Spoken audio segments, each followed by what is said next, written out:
don't think that's a good idea, sir. Well, for once, Commander Cole and I are in total agreement, sir. By the way, I do have 50 gallons of bouillabaisse that I need to prepare by tomorrow. My birthday. Yes, sir. I could do the cheeseburger routine. No, it's not for me. It's the crew. They really love that stuff. So we'll Round one, fight!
Hey everybody, this is Dean Cain, and you are watching Double Impact with Gabe, Shanth, and Jericho Green.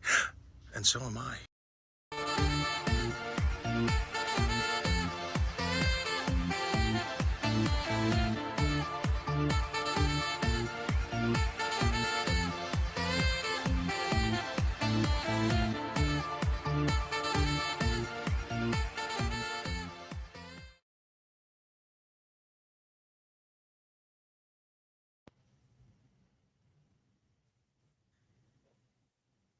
My mic was muted.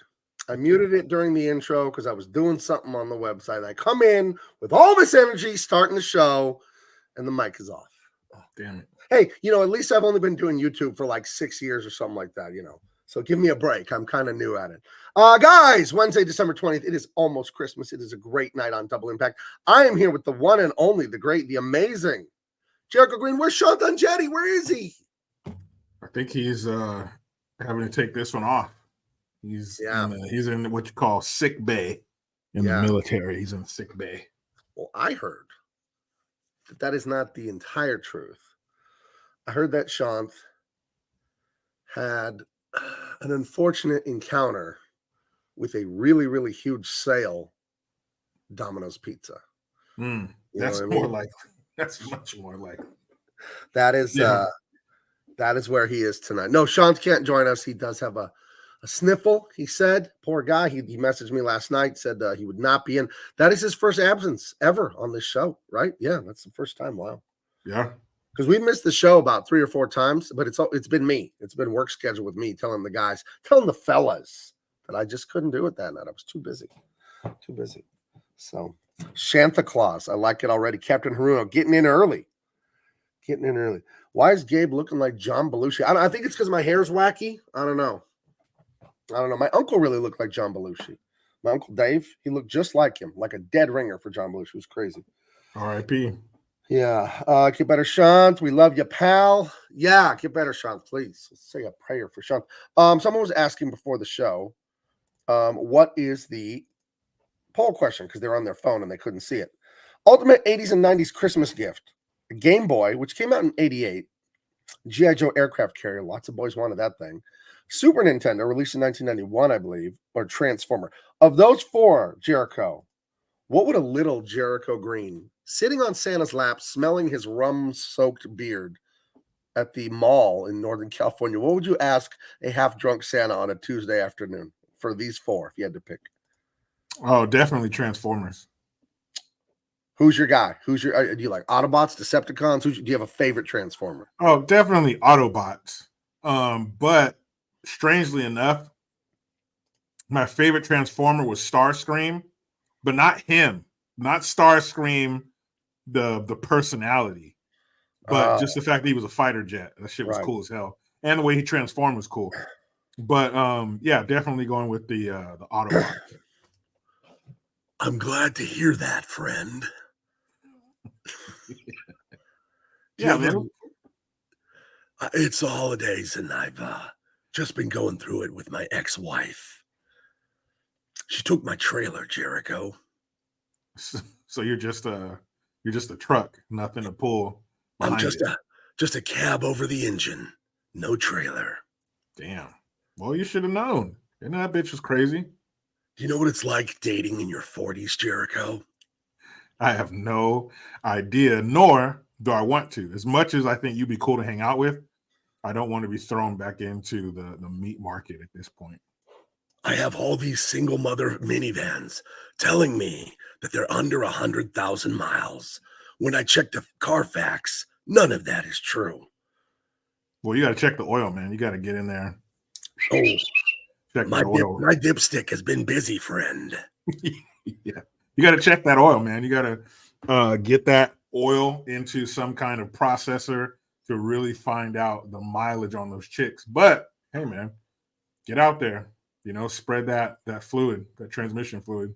They say there's a difference between 10W30 and 10W20R oil.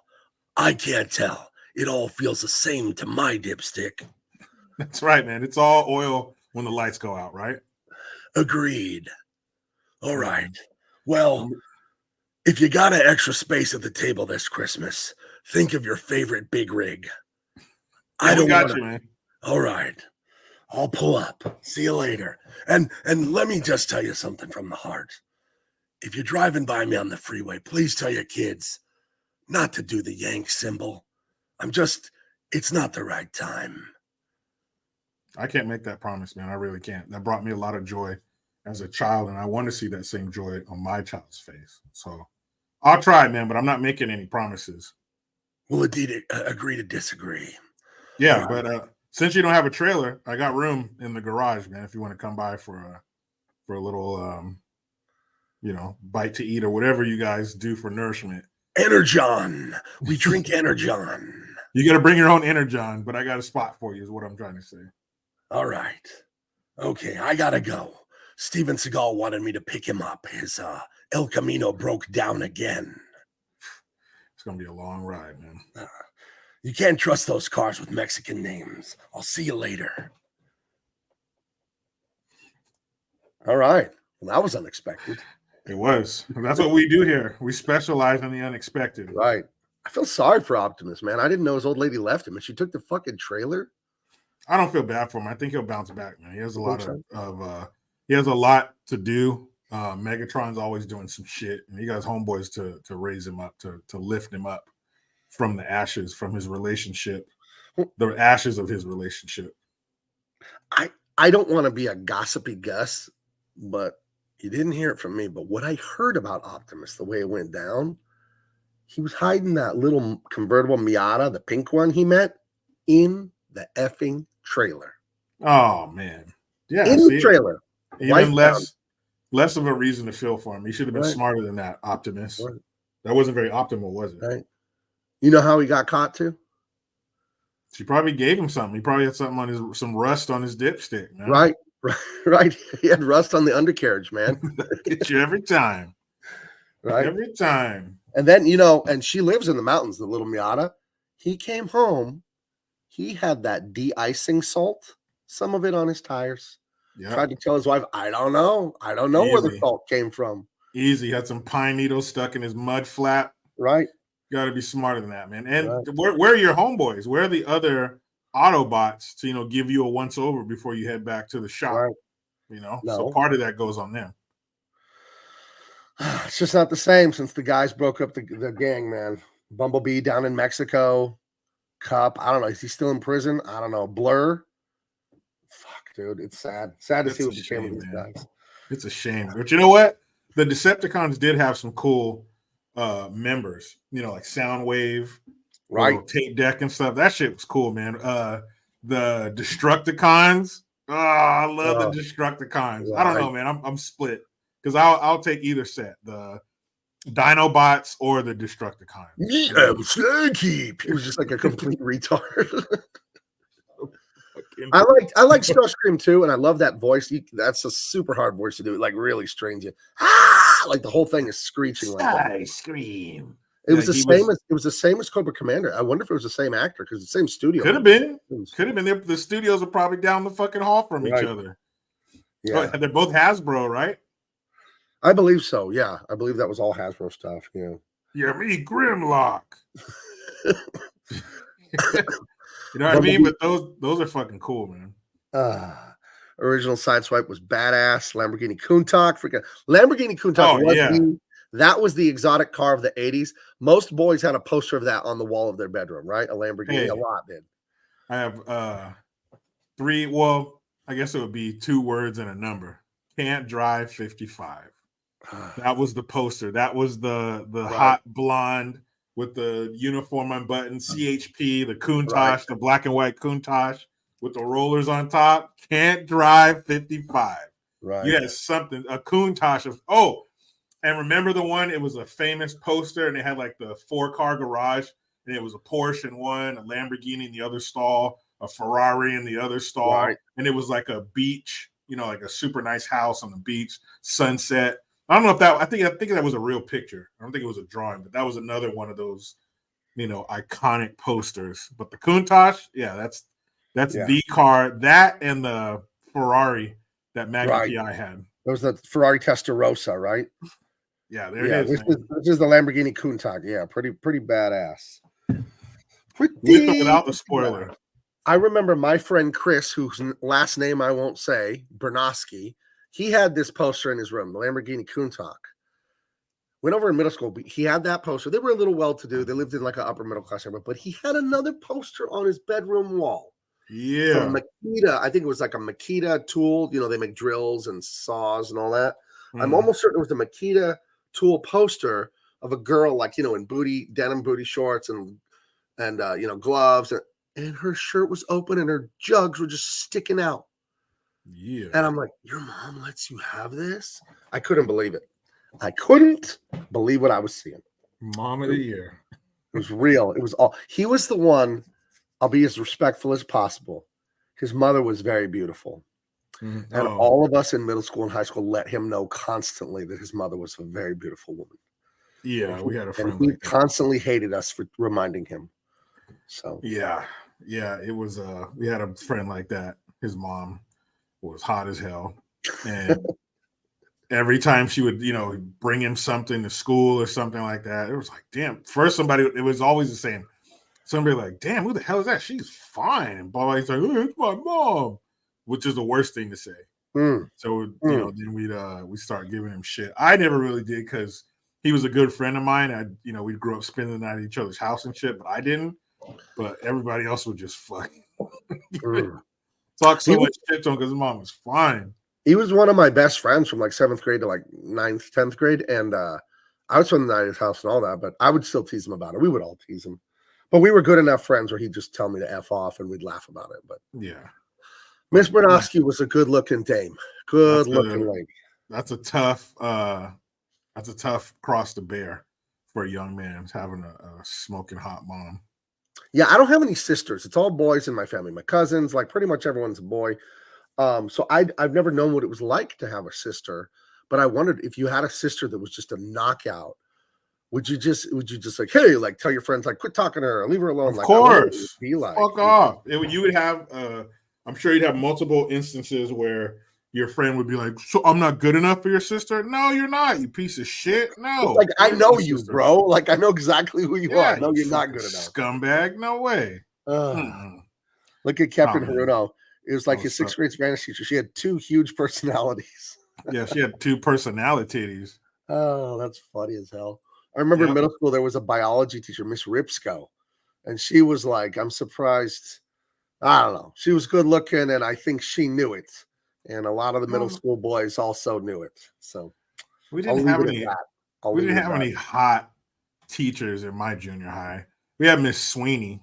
She was close, but she was banging the 8th grade PE teacher, Mr. Marquez. They were banging, and she got pregnant. But nah, there were no.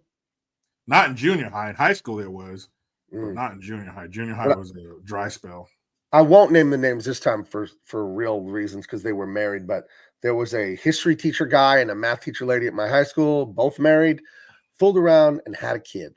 What? And they were not married to each other. They were married to other people. What? And my brother, my brother, he said he wanted to ask the lady if the kid's name was Bastard or something like that. He said some joke and it had us all laughing at lunch so hard. So fucked up. Hunch, the dirty roofer, I miss you, brother. I haven't seen you in weeks. I hope you're doing good. He said, had a kid like that on the high school lacrosse team. And after the lawyer dad took off with the client, moms ran through like half of us. He didn't say half of them. He said half of us on the team. Good times. Hunch, you really are a dirty roofer, my friend. Dang. He was going up in her roof shingles. Oh. Damn. Well, the problem, you need your shingles replaced. Yeah, you need to blow out your shingles. Hey, I'm going to blow out your gutters. Jeez, man. What a fucking whore. But Mark, that's just no, go ahead. Oh, he was going to say his friends know they would have died if they approached either of his sisters. Damn, Mark. Yeah, you gotta fucking lay it down, man. You can't have your dumbass friends sniffing around because those are the ones that are at your house and shit, spending the night hanging out. So those are the ones you really gotta fucking watch. Yeah, we're friends and everything, but fuck away from my sister, you turd. But man, that's a tough one. I'm glad that I wasn't. I mean, my mom, she's a pretty lady, but I wouldn't want to be like my homeboy. That was just a tough set of circumstances for him. Oh, Gabe, unless you're in intense thought, I think you froze up. I think you froze the fuck up. But what I was going to say, since Gabe is having a glitch right now, what I was going to say was he mentioned the teachers. I'm not even sure if the 2 teachers that were banging at my junior high she got pregnant. I'm not sure if they were married to other people. But to have your wife get pregnant by somebody else, these people are at work and they're probably fucking at school. And this dude, she's so careless. She gives such a little of a shit about you and your relationship that she's letting some dude get in her raw. Like, you're not even taking any precautions. You're not taking no extra birth control, if that's even a thing. But you're just letting this dude skeet off in you fucking raw. Ugh. Disgusting. Absolutely disgusting. Oh, looks like Gabe left. He's going to come back. Here he is. Here he is. Okay. Well, it's a good thing I pay my bills on time for this internet. Spectrum internet. I can't stand it. Oof. But they do their little monopolies where, like, in your neighborhood, that's like all that's available or whatever. Yeah. I'm thinking about getting the Starlink, the Elon Musk internet. It's $120 a month. The stupid Spectrum went from 70 to 90 in the last 2 years. I just noticed it was like $5 more every month because of inflation or whatever, because Bidenomics is working. So I pay $90 for what you just saw there a month. So that's awesome. Might as well not throw in another 30 and probably get great fucking service. Yeah, this is Gabe's O-face here, chat. See the focus, the determination. This man is about to nut. How dare you? How dare you? I do like that he gives me props. I'll see the focus, the determination. I'm determined. Determined. You don't got to be too determined. You don't have to. Single impact, one thread. It's one man starring on a show on it that's not even on his channel. Dropping one at a time. I'll be the last man standing. I'll get us through it if I have to. It's just gonna be you and the Hulkster eventually. No. I'll never leave your side, and Sean shall return. Yeah, that's a pretty good duo there. I'd go to war with the Hulkster. That's right. That's right, brother. That meme where Hulk Hogan's crying and it said Maury says the DNA results say that everyone is not your brother. I love that one. Fucking crying. I hope they never tell him that for real because I would fuck Hulk Hogan. Oh goodness. Like I don't even know where we were. Oh, we were talking about Hunch the Dirty Roofer and the lacrosse team scoring a lot of goals. And I was saying how disgusting it is. You know, you mentioned those two teachers that were fucking each other and married to other people. She got pregnant. Had the baby. But that's how scandalous you are. That's how little you respect your husband that you just let some dude, like you weren't using rubbers or nothing. You're just letting this dude raw dog you and skeet off in your folds fucking raw. Like, what'd you think was going to happen? Well, what'd you think was going to happen? That's how we're built. If the guy goes inside of the girl, you're going to make a baby. And then she's going to ask him, did you inside? Yeah. Come on, dude. The running back doesn't stop the ball at the 1 yard line, man. He's diving into the end zone. That's like I'm gonna park my car. You put it in the garage? Yeah, that's where you put cars, right? Yeah. Come on. Yeah. I don't see any gym socks around here, ladies, so you're gonna have to take this one. Please. Home Alone is a story of a kid finding God. I don't have to change your mind. I love this movie because it's got two amazing things going for it, and then many little things on the side that also reinforce that. Give it one of my favorite words in writing, literature, movies, verisimilitude, where the entire thing agrees with itself. This movie is about God and family. That's what this movie is ultimately about. And they just don't make them like this anymore. I think like a vampire with garlic and sunlight, they would hiss if you tried to put God or anything nice into a movie nowadays. Almost all the studios. Yeah, if you touch them with this DVD, it would burn their skin. Right. Let's see. Hunch the Dirty Roofer. So this year I'm going to name my Christmas tree Amy Winehouse. Why? Because it'll eventually die. That is... I would expect no less from a lacrosse playing hooligan who spends his time on a roof with an automatic nail gun. That's fucked up. That was terrible. I didn't even want to finish that. I was like, where's this going? I mean, I'm all for dead celebrity jokes, and that one was good too, but that was fucking hard. That was, we could say this. There are no half measures with Hunch the Dirty Roofer. He's all in. All or nothing. You're either getting it to the bristle or you ain't getting none of it. Right. He's like, I want it real or I don't want it. Okay, we're going to end the poll early because I never go back to the poll. So here we go. Poll of polls. What is our winner that started the conversation about Transformers and brought on Optimus Prime, our friend?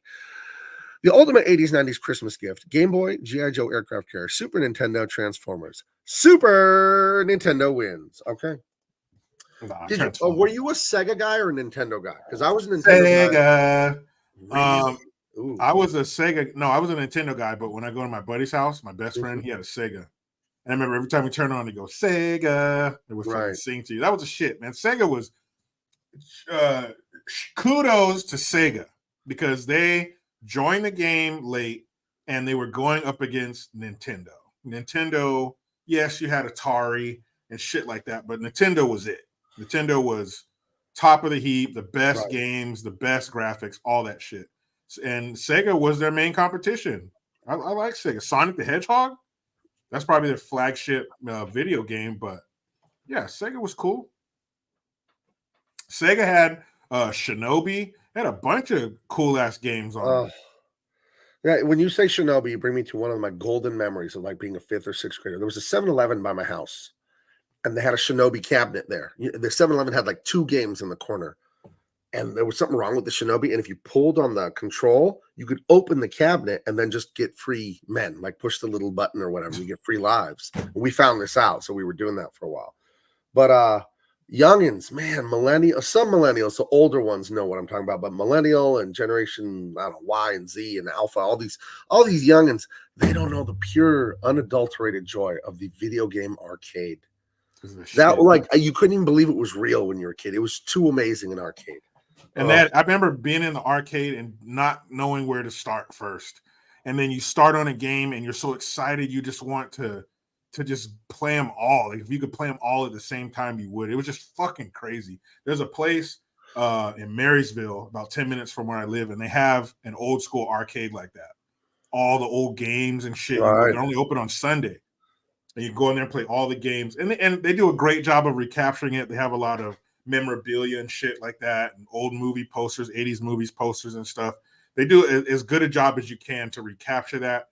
But arcades were something else. They're just fun. Something else, man. And even if they rebuilt the same exact arcades that we had, the one near at the mall near where I lived was called Aladdin's Castle.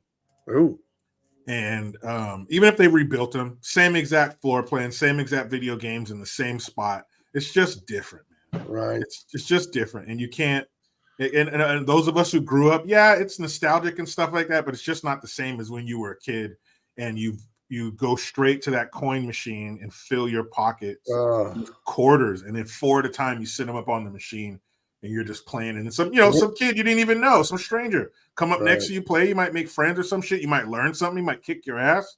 Might bring you, might humble you. You thought you were badass, and this little dork next to you just kicks your ass. But it was cool, and they had everything.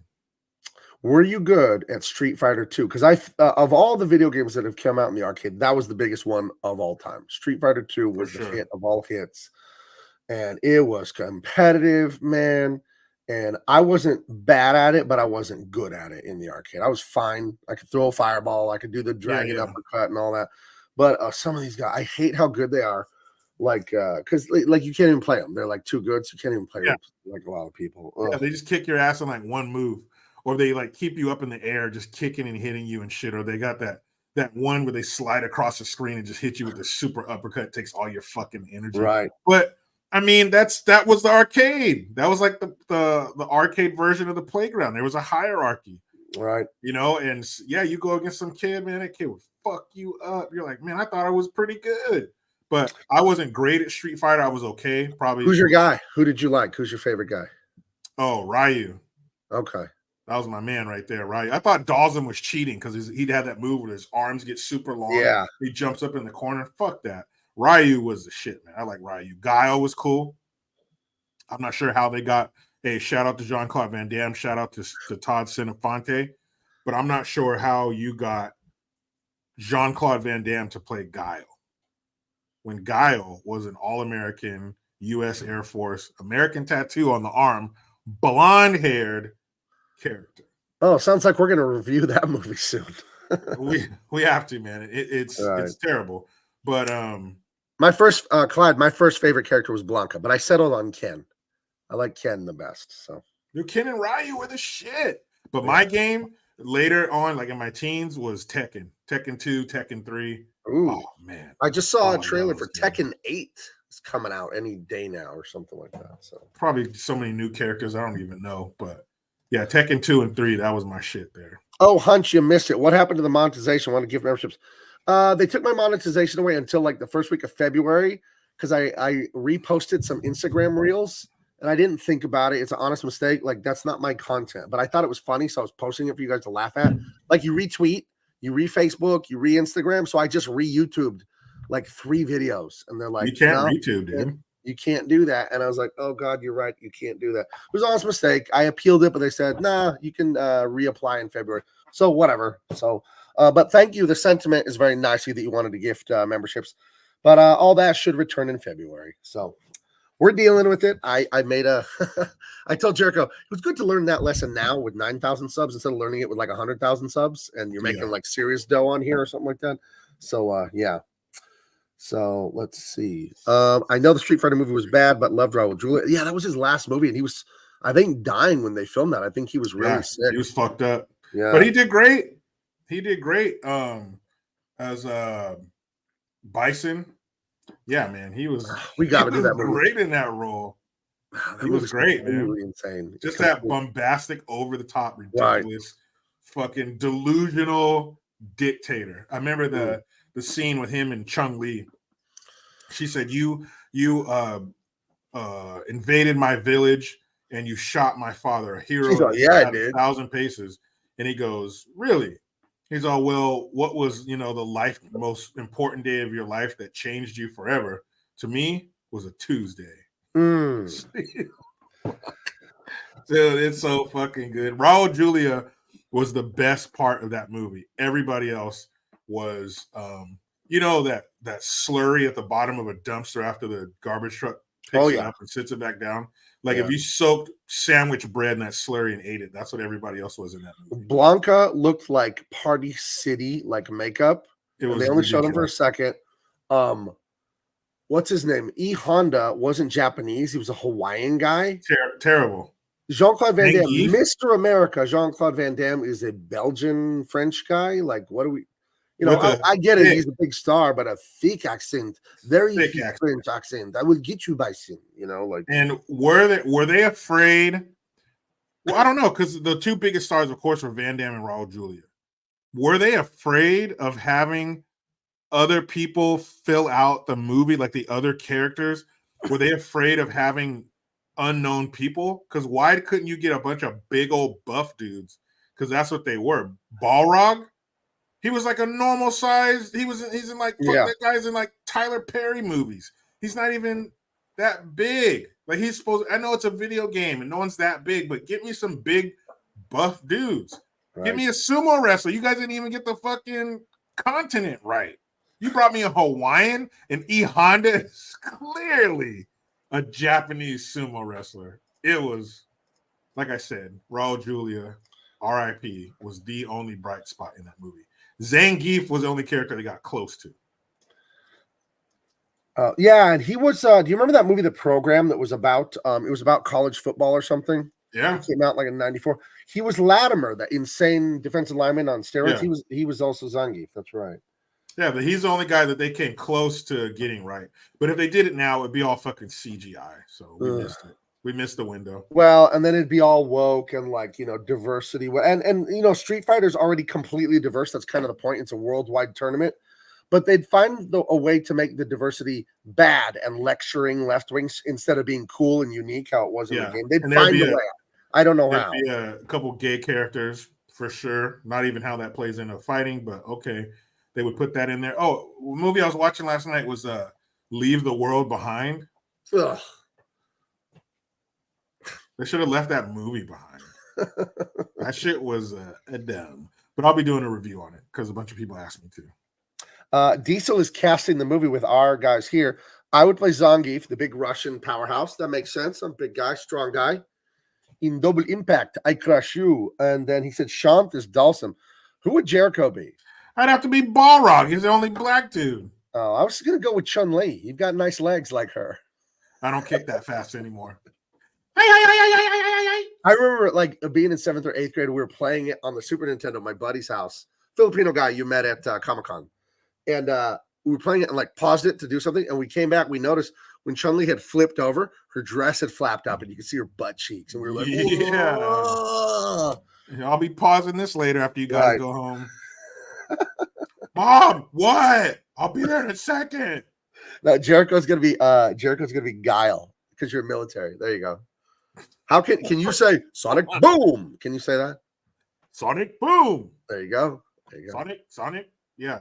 Okay. Sure. Now, can you do that crouching like windmill kick thing that he does? Not right now. I need to. I feel like in your 40s, you should not do things like that. Well, you could do it once. Yeah, I'll give one good one, but we'll have to wrap after that. Oh, he says you could be Jax from Mortal Kombat, I think, because he's black. With the robot arms. Yeah, but he's one of the weak ass characters. Fuck Jax. You could be what DJ. Does he do? You could be DJ, the Jamaican capoeira fighter. Yeah. Was that his name? The capoeira fighter from not from Tekken. Eddie Gordon. No, this is Street Fighter, DJ.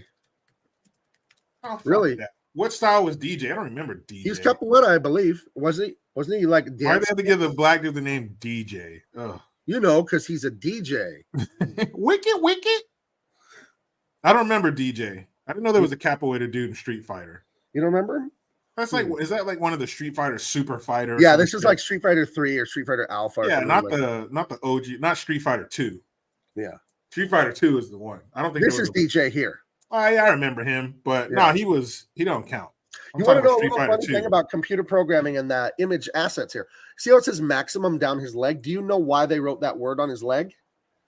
Mm-mm. Because when you flip it, it still says maximum.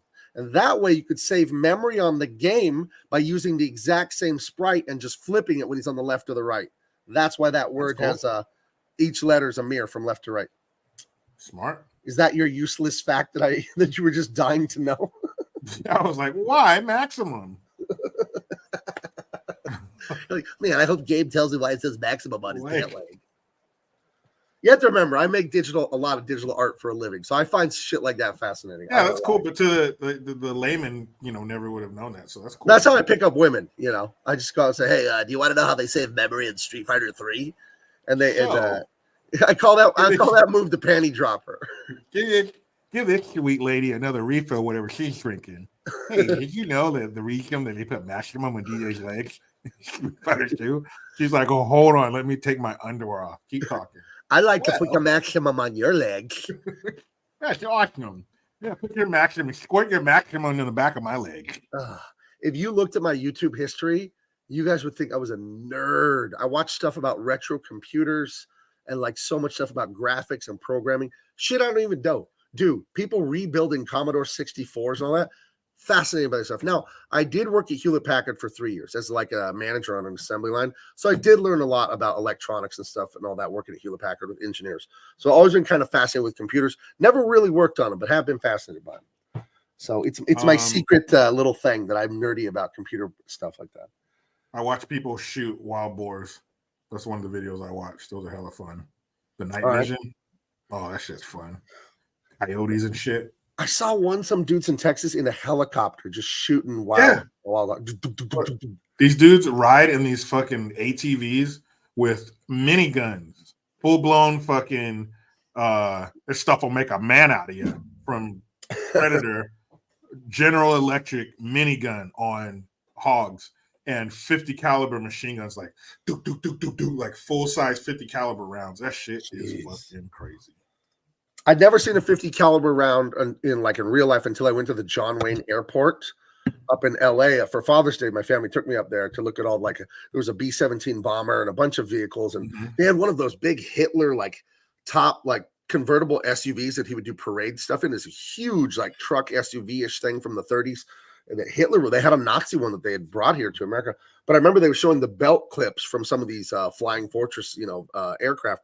And the 50 cal, they're like 5-6 inches. It's like a carrot. It's like shooting somebody with a damn carrot. Huge.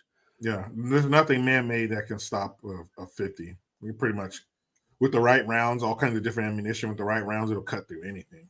Those things are crazy. But yeah, imagine shooting a hog with that from 25 yards. It's over. Hey, it would kill it, blow it up, and cook the bacon for you. Yep. Smells good out here. Gabe, Hunch is worried about my safety because my wife is Latina. I'm joking about picking up women. I don't have a death wish. My wife most likely isn't watching, so that's how I'm playing. I'm playing it risky. Fingers crossed. If she is here, she'll say something in the chat. So isn't the door behind you to your garage? We'll see if she shows up. We'll see if she has the guts to confront me about my nonsense. Put some of those little things, that little paper things you throw down and they pop. Put some of those on the floor behind you, so if she the snap pops, the little fireworks wrapped in paper with gravel and a little bit of gunpowder. I remember I had a pack of those in my pocket, 4th of July when I was a kid. And I was getting in the back of my uncle's truck or RV. And when I jumped, my leg didn't clear it, and my thigh hit the truck. And I had the entire pack of 200 of those exploded there. And it all blew up at once on my leg. Surprisingly, it didn't hurt at all. Just the dumb shit little boys do. Might see Miss Gabe. Maybe. You never know. Let's see. Oh, Jennifer Norwood asks, Jericho, does your wife watch any of your content? She watches all of it. Really? Mm-hmm. Oh, I better watch what I say. That reminds me that before the show, you were telling me how beautiful she is, how you're just in awe of her angel-like aura that she gives off, and you love everything she's ever cooked for you. Yes, and I would be dead without her. find the words in the English language to express how much you love and appreciate her. You know, you were just going on and on. Frankly, I thought you overdid it, but I know you were sincere. But you wouldn't stop telling me that before the show. Yeah, that's why I started learning Latin so I could figure out another Right. language. Yeah, it was weird when you transitioned between the Latin and the English, but I was able to keep up, you know. So yeah. So You know, that's when how you it broke is. into song, I was Angel. like, hey, save that for her, man. It's a little too Calm down. romantic. Yeah, You know? calm down. But yeah, she watches all my shit. It's not unusual for me to come in the room and she has my latest video on her phone, which is still weird to me. I don't like the sound of my own voice still.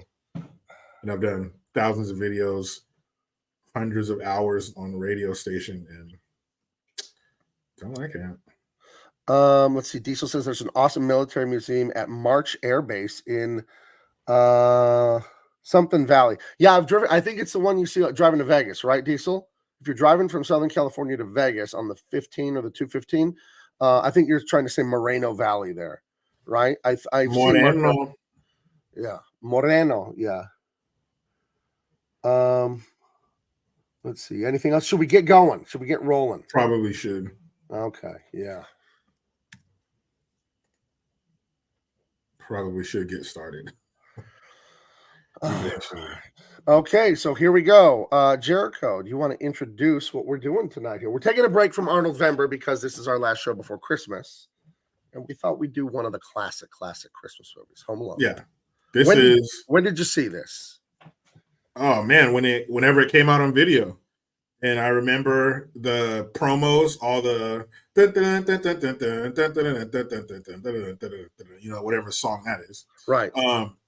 Playing, you know, under the trailer for this, and are you what is it?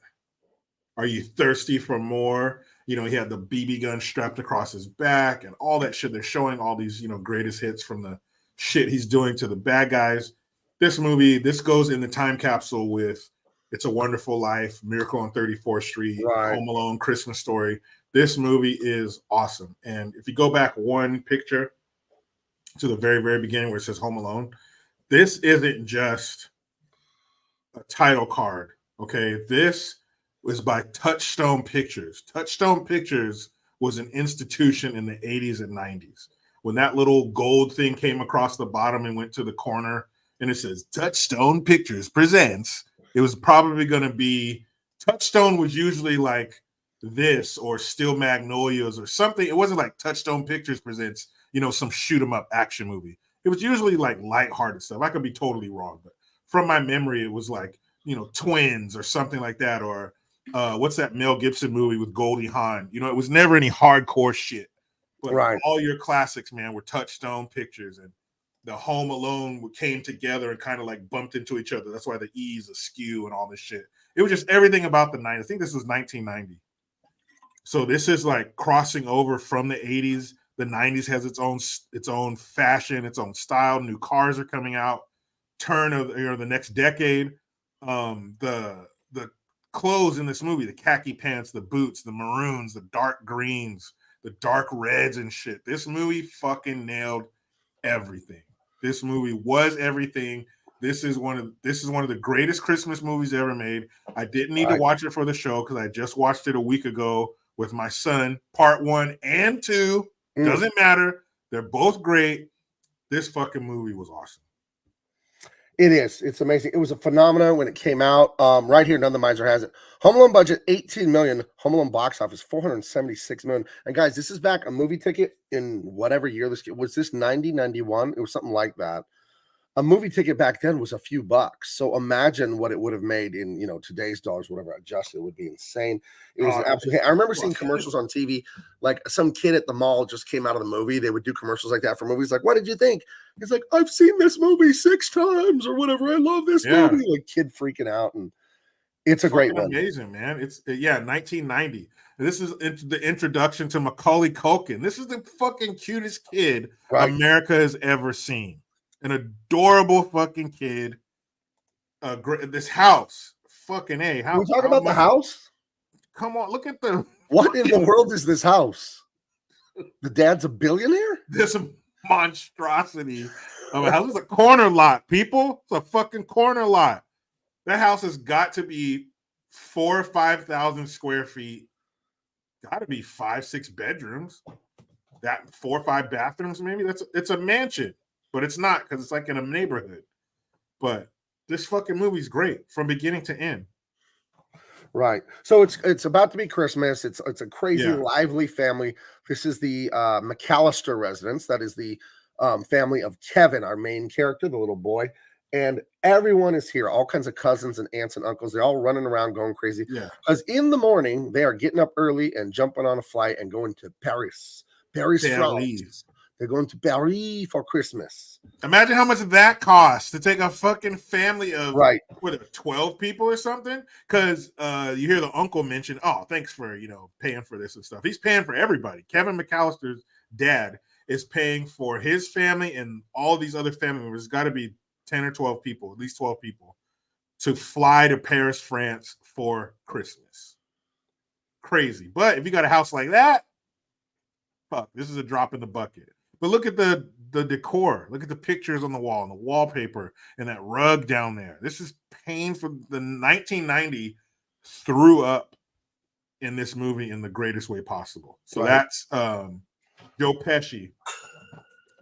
And he's, casing the place. He's casing the neighborhood, finding out who's leaving, who's going to be there, who isn't. And he has a gold tooth. So that's kind of, when you're watching this, that kind of lets you know, hey, this guy, he's not your normal cop. What cop has a gold tooth in front of his mouth? So, watch out for this. This tooth is going to come back. Right. So the whole family's there. They're all cousins spending the night. Kevin is he's a bit prickly. He doesn't like his one cousin. He doesn't want to sleep by him because the kid wets the bed or something. And the mom's telling him, no, you got to behave. It's too crazy. It's too busy. We don't have time for any of your nonsense. And Kevin keeps going from person to person. He needs some help with some stuff, and no one can help him. His aunts, his uncles, his mom, his dad, his cousins, and they all say he's a nuisance, and they all hate him and don't like him. My wife is in the chat. Ooh. I wasn't watching, but I'm rewinding to see what you said. Damn. And that is the downside of the internet, people. It's forever, people. They can rewind. It's forever. It's forevers and evers. Anyway. And this is John Hughes movie. Right. Like John Hughes, name an 80s movie that's iconic. John Hughes probably directed it. Right. So this is what a Hollywood movie should be when you have big stars and a big director. This is how they should nail it. This is what you expect. A lot of times now you have, man, look at the lineup. Look at the stars. A-lister. Look at the director, and it's a piece of shit. And I'm not saying that never happened before nowadays, whatever that is, but this is what it's supposed to look like. And an iconic, legendary director. You got Joe Pesci and this little boy. And imagine the pressure he was under. Macaulay Culkin, 10 years old. He's my age, so he was 10 years old when this came out. To have this gigantic project on your shoulders, man. He carries it. He does a great job. Captain Haruno has decided to change his name to Captain Horny. He likes Kevin's mom. I think her name is Catherine O'Hara. So Kevin. That was another one from the trailers where she goes, Kevin. Right. And passes out. Yeah, this is everything's hectic and he's kind of being forgotten about because it is busy. They're getting ready. They got to make sure they have everything going overseas. It's not like we can just run to Walmart or some shit. You're going to be in another country, far, far away from home. So they got to make sure they have everything. And he's just kind of lost in the sauce of everything that's going on. And he's the annoying he's a little one. So the older kids are annoyed by him. This cop's talking to any kid that runs by because it's so chaotic. He's trying to talk to the parents, right? Because he's trying to get to the bottom of what are your vacation plans? Because he's a thief. He's pretending to be a cop. And he cannot get a straight answer from any of his kids. Who's in charge around here? They're like, I don't know. And they're frantically running around trying to get shit packed. Fucking nightmare in that house. Look at that paint. Look at that green paint. That green and like the rust red and the beige white is so 90s. When I got married, when I was in middle school, we had a couch that was like that right wall. It was like a beige couch with like some aqua, like a little more than aqua, green flowers and red like paisley all over it. Yeah. And I had it at the beginning of my marriage. We ended up getting rid of it after a few years, getting a new sofa. But it was so 90s. Those colors it was It was crazy. Gross. Look at his flannel that he's, or the little flannel he's wearing. Right. And what that girl's wearing, the cardigan. You know, they always nail the fashion in these movies. The Jordan poster. Look at this kid's room. This kid's room is too fucking cool. Baseball mitt, the glove there, figurines. He has a pet tarantula too, right? Yeah, they always nail these kids. These rooms are always cooler than they would ever be in real life. No kid's room is that fucking cool. And they're in Chicago, so that's why all the Bull stuff and Jordan.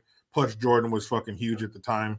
But yeah, and his name is Buzz, the older mean brother. Fucking asshole Buzz, always goading him, getting him in trouble and shit, knowing he's gonna overreact. And he plays the, what do you mean? What did I do? And he's looking at the ginger fucking prick, this asshole older brother. He looks like an asshole. But they nailed it. This movie's great. So everybody's getting ready. He's kind of forgotten about. Does he finally get to talk to one of the parents? I think he does. Joe Pesci finally gets to talk to one of the parents and find out when they're leaving and shit. So him and Marv can execute their plan. And Marv, come on, that fucking guy. Jennifer Norwood here. She says in this part here, his little jerk cousin, the girl in the pink cardigan. They don't like him. They're making fun of Kevin again, and she's all, "You're what the French call les incompetents," and she says it all snobby, like, "Oh." You know, and everyone hates Kevin. They're all shitty to him. He's not perfect either, but he's going through a tough thing. He's just being ignored. Hey, and everyone's talking over him or talking shit to him, and it's not going well.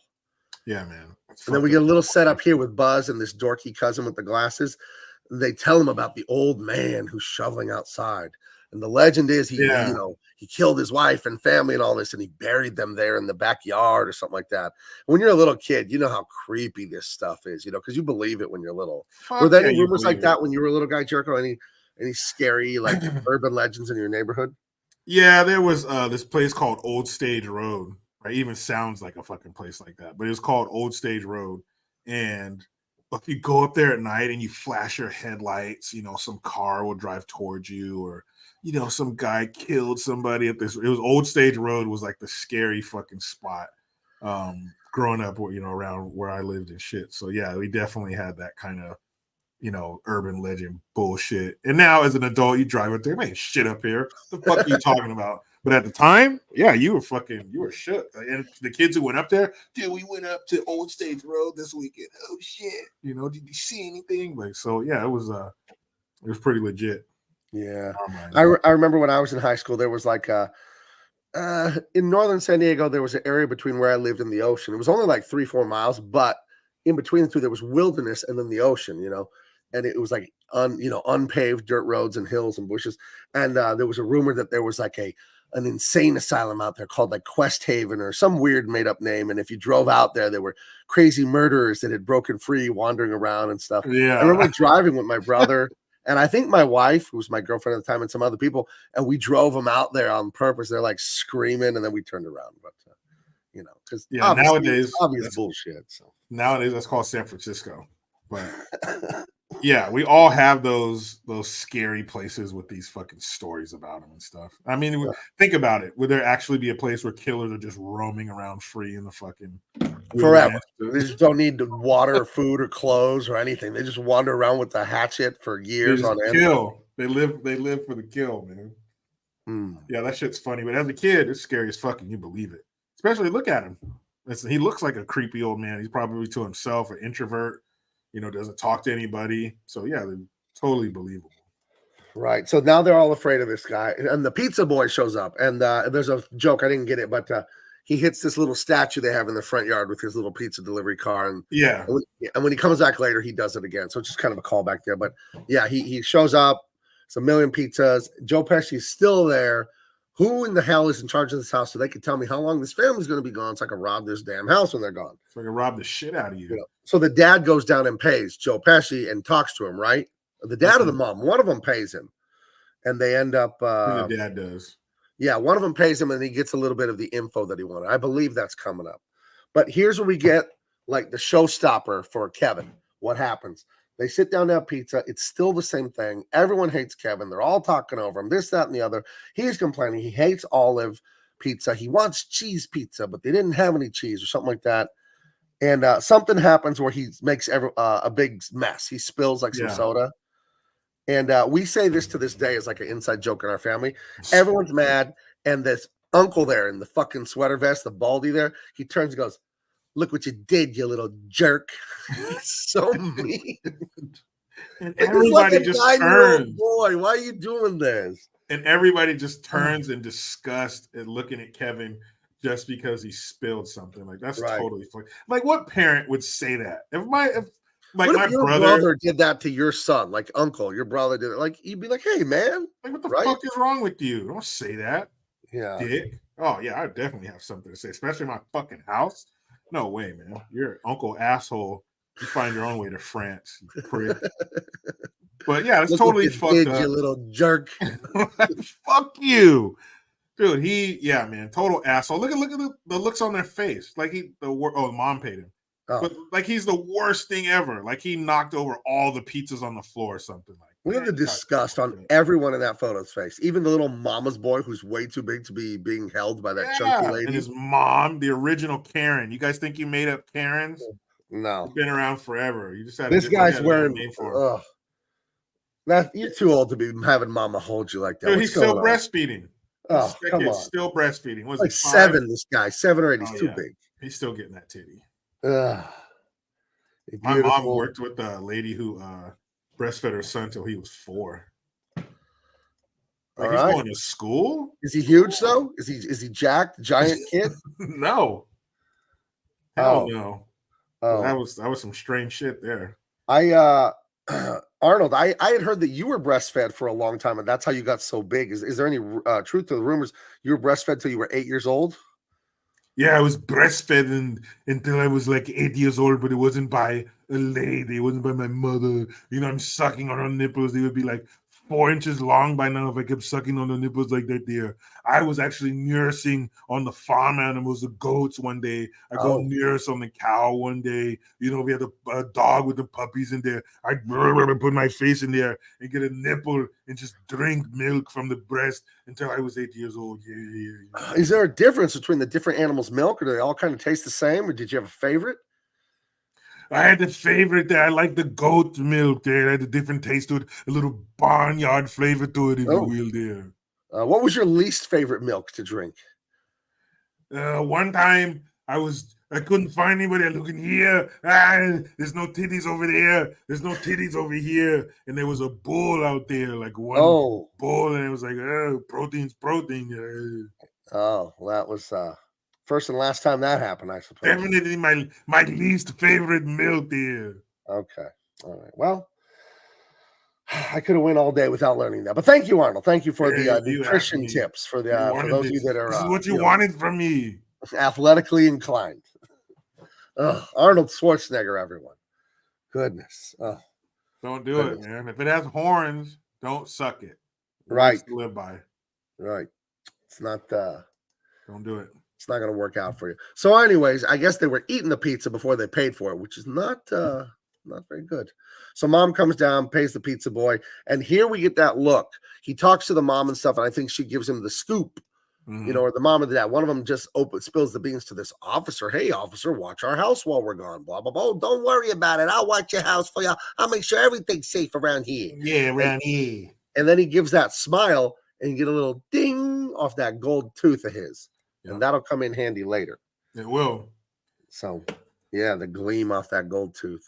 I remember my wife told me when she was a little kid, like preschool, kindergarten age, she had seen someone that had like bad like problems with their teeth. So they got all those silver caps when they were a little kid, I think. And she said she thought it looked cool and she wanted to have silver teeth when she grew up. So no, that's bad. If you have a mouthful of silver teeth. She grew out of that. That is not cool. But yeah, this guy, and what a score for him. This giant house full of expensive shit, and they're going to be gone for like 2 weeks.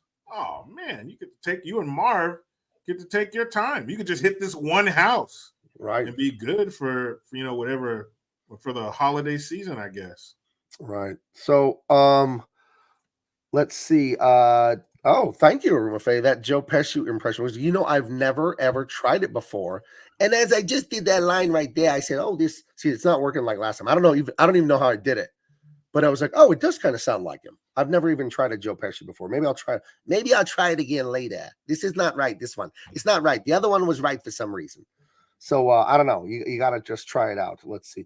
Got them Tijuana dental fixtures. Yeah, the silver crown, silver caps. That's yeah, that shit's gross, man. I see all the gang of fucking kids growing up, like 3-4 years old, bling the fuck out. Like, no, that's like Captain was like, "Welp, it's gone." The impression. I can get it back. I just have to think about it for a minute. Yeah, you fucking get it back there, you fucking jerk. Hey, that's right. Yeah, because there's a slight accent, obviously, but then it's right on the back top of your throat. That's where you're like compressing when you do the impersonation of him, it feels like. So do you think about that, Jericho? I feel like people like you and I that can do a lot of voices, you feel physically like, oh, I know where I need to do that. Like you can kind of think in your head, oh, it's this part, or it's up here, it's over there, or it's through the nose or something. Like you can kind of just, before you even do the voice, you can kind of feel where you're supposed to do it, right? Yeah, it's like people who sing and not only knowing where you need to start, but adjusting it while you're doing it. You know, like they hit different notes and stuff. You can, in the middle of an impression, adjust until you hit that spot. You know, it kind of hits that groove. You're like, okay, that's it. And then once you have it, then you just have to duplicate it. You know, do it over and over until you get it. My voice, I think I've said this before, that I've always wanted to be able to do is Donald Duck since I was 6 or 7, and I can't do it at all. I just can't. I can make the noise, but I can't form any words in the noise. Well, he doesn't really. Does Donald Duck really talk?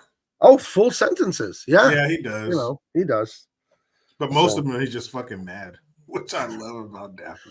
Yeah. Or Donald Duck. He's just fucking pissed off a lot. Daffy Duck, doesn't Daffy just have like a lisp or something like that? Yeah. He has something like that. Yeah. You're despicable. Right. But and man. Then Sylvester had the same thing. Right? Yeah. He just has another lisp. So interesting. But man, I love Donald Duck because of how mad he got, and I love Yosemite Sam because he just gets fucking angry. Oh, and just fucking he shoots himself off the ground. He goes just fucking boom, boom, boom, boom, just flying in the air. I love those angry little fucking characters, man. Yosemite Sam and Donald Duck. The rootness this side of the Pecos. So. This side of the Pecos. Yeah, man, I love Yosemite. How is Sean feeling? He was fine. I think he was having a little cough, but I think he'll be fine. So. Mel Blanc's voice work is still legendary to this day. His voices are still amazing. Yeah, look up on YouTube. There's some amazing documentaries about Mel Blanc, and I watched a couple of them. The dude was insane. It's great. Insane. But what's cool about that is when you're creating something, there's nothing to compare it to. You can just do whatever you want, and those are the characters' voices. Like the freedom to, you know, it's never been done before, so there's no template. You just fucking do what you think sounds cool. But Mel Blanc, I like to see him on Johnny Carson, the Tonight Show, when he does all his voices and shit. Yeah, that's amazing. Charlie Stevenson, if you can ask, do I amuse you? Then you've got Pesci nailed. It's a little more in there. Yeah, you got to squeeze it in there. Do I amuse you? Do I amuse you? It's more something like that. And another one I've always wanted was, I can't do it at all, but Jay Moore, the stand-up comic, Droopy Dog. Oh my gosh, that voice cracks me up. Going up here. Yeah. Oh, it's like that, but it's a little deeper, and it's just like he's on a Quaalude or something. Yeah, he's great. I know who else does it good one is Doug Benson. I think Doug Benson does the best Droopy Dog there is. Really? Oh yeah. Boy. Oh boy. Yeah, he does a great Droopy. But that's, you know, that's for an older generation. Like the new kids, they don't know about fucking Droopy Dog. Right. That was a shit, man. Those Warner Brothers, you know, Mel Blanc, Hanna-Barbera, you know, Tom and Jerry and all that shit. Those are fucking classic, man. All right, so we've established what's going on here. Everyone hates Kevin. Look what you did, you little jerk. You little jerk. And Joe Pesci's done his recon here, and he has now found out they are leaving in the morning and going to France. So they're going to be gone a while. So him and is he Marv or is the other guy Marv? I forgot. No, the other guy's Marv. He's Harry. Okay, Harry and Marv. That's right. Yeah, so they're going to be here, and they're the wet sink bandits or something like that, right? Bandits. The wet bandits, and their signature move is they Fucking clog the assholes. sink in a house and turn the water on so it's flooded when the people come back. Yeah. So not And only there's did a you lose part all where your Harry shit. tells Marv, stop doing that because they're gonna know like we did all these. Like, why are you helping the detectives? And it's our signature move. Like he's really stupid. Idiot, man. So, yeah. And what a fucking asshole. Not only did you steal all the people's shit, but then you flood their house, Oh, fuck their house all up. Man, these two should have been shot. my brother got his car robbed the other day. He went in the grocery store and came out. They had busted the window and stolen all kinds of crap out of his car.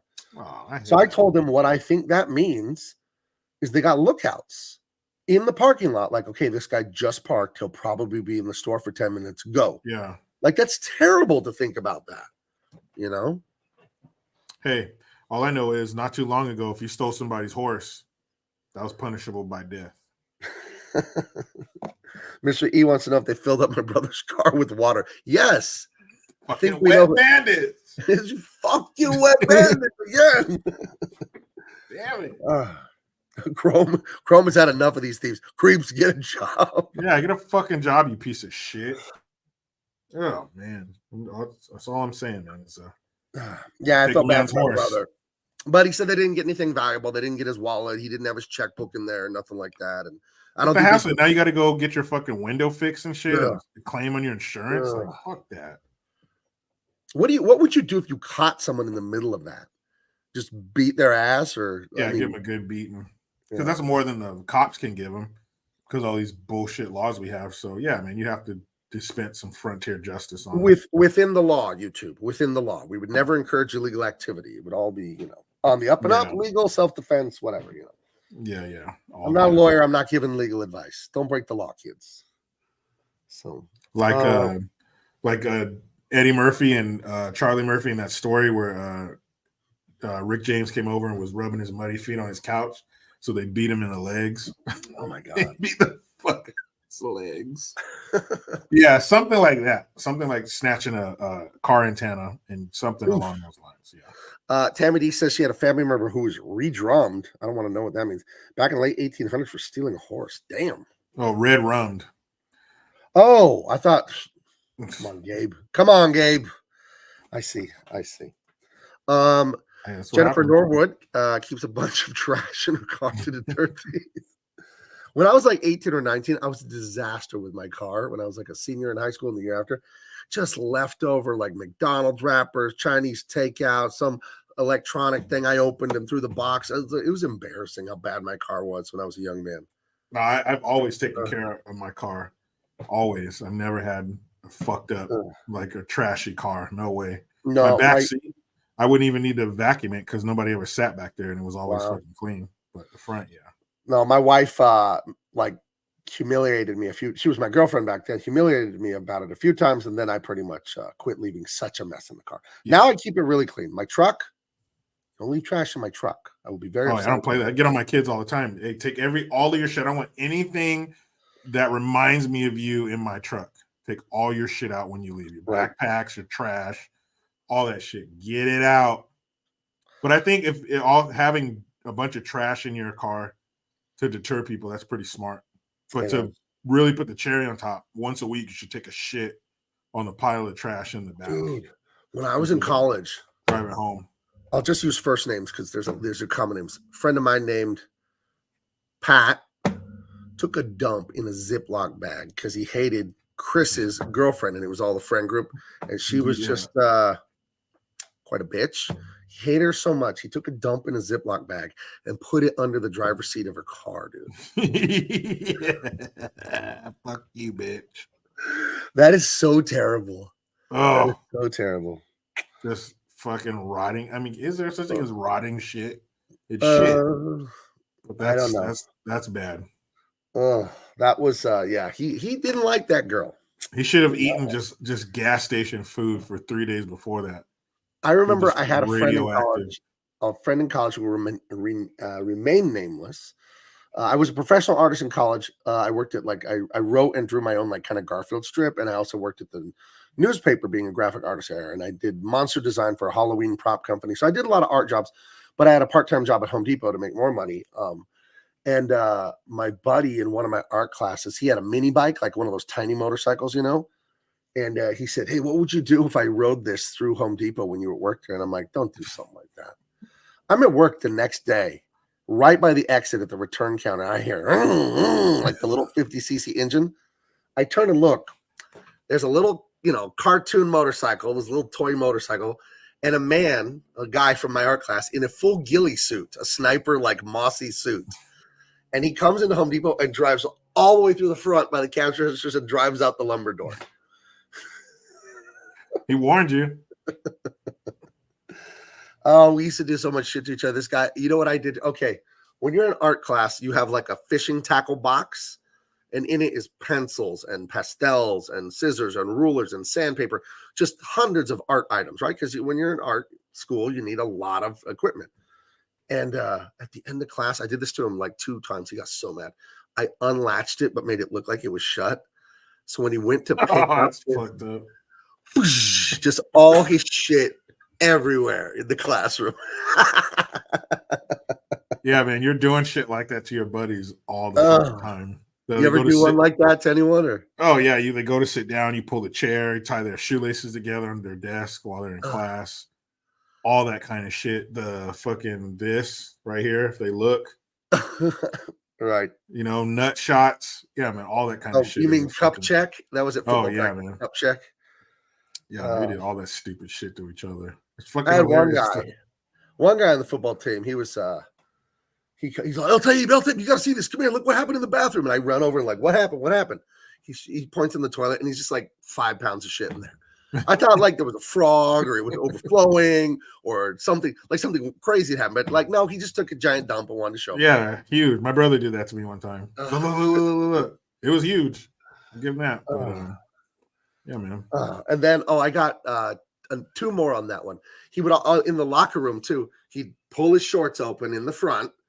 And that, you'd be sitting next to him getting dressed. And he'd go, "Oh, dude, check out my new shoes." So you'd turn and look down, and then you'd see the twig and berries. So that was fun. He was that kind of guy. The bat wing, all that shit. One more toilet one, since we're on toilets. It was at my Aunt Martha's house. Rest in peace, Aunt Martha. She was a good woman. I don't want to say she was hysterical, but she was excitable. My Aunt Martha. She could get pretty excited when things went wrong. Someone flushed the downstairs toilet that was right across the hallway from a kitchen downstairs. And it started overflowing. And it wasn't just water. It was overflowing chunks. And me and my brother and my cousin were there on a short break because we mowed yards for his lawn care business. We were just having lunch. And she starts yelling, "What is it? What is it? What?" And instead of going behind the toilet and just turning the ball cock valve to turn the water off like you're supposed to when it overflows, she gets a cookie sheet and runs over to the toilet to like catch the water. Catch the dude coming out of there. And my cousin Tim tells his mom, he's all, "What are you gonna do, Mom? Cook it?" You guys want a dookie cookie? A dookie? Yeah, I'll never forget. What is it? What is it? It's like it's a toilet overflowing. What does it look like it is? Relax. Like this happens. So let's see. Good shit. Talking about taking dumps. I feel like back in the hockey locker room. Yeah, that's this is a football locker room, but close enough. Same diff. Anyway, Harvey, Marv, and Harry. Why did I say Harry? Yeah. Well, Harvey's kind of like Marv. That's what it is. They now have their evil plan. Oh, and then so Kevin and his mom, he kind of is getting this intense argument with her, and he just tells her because of Buzz. Because Buzz fucks with him.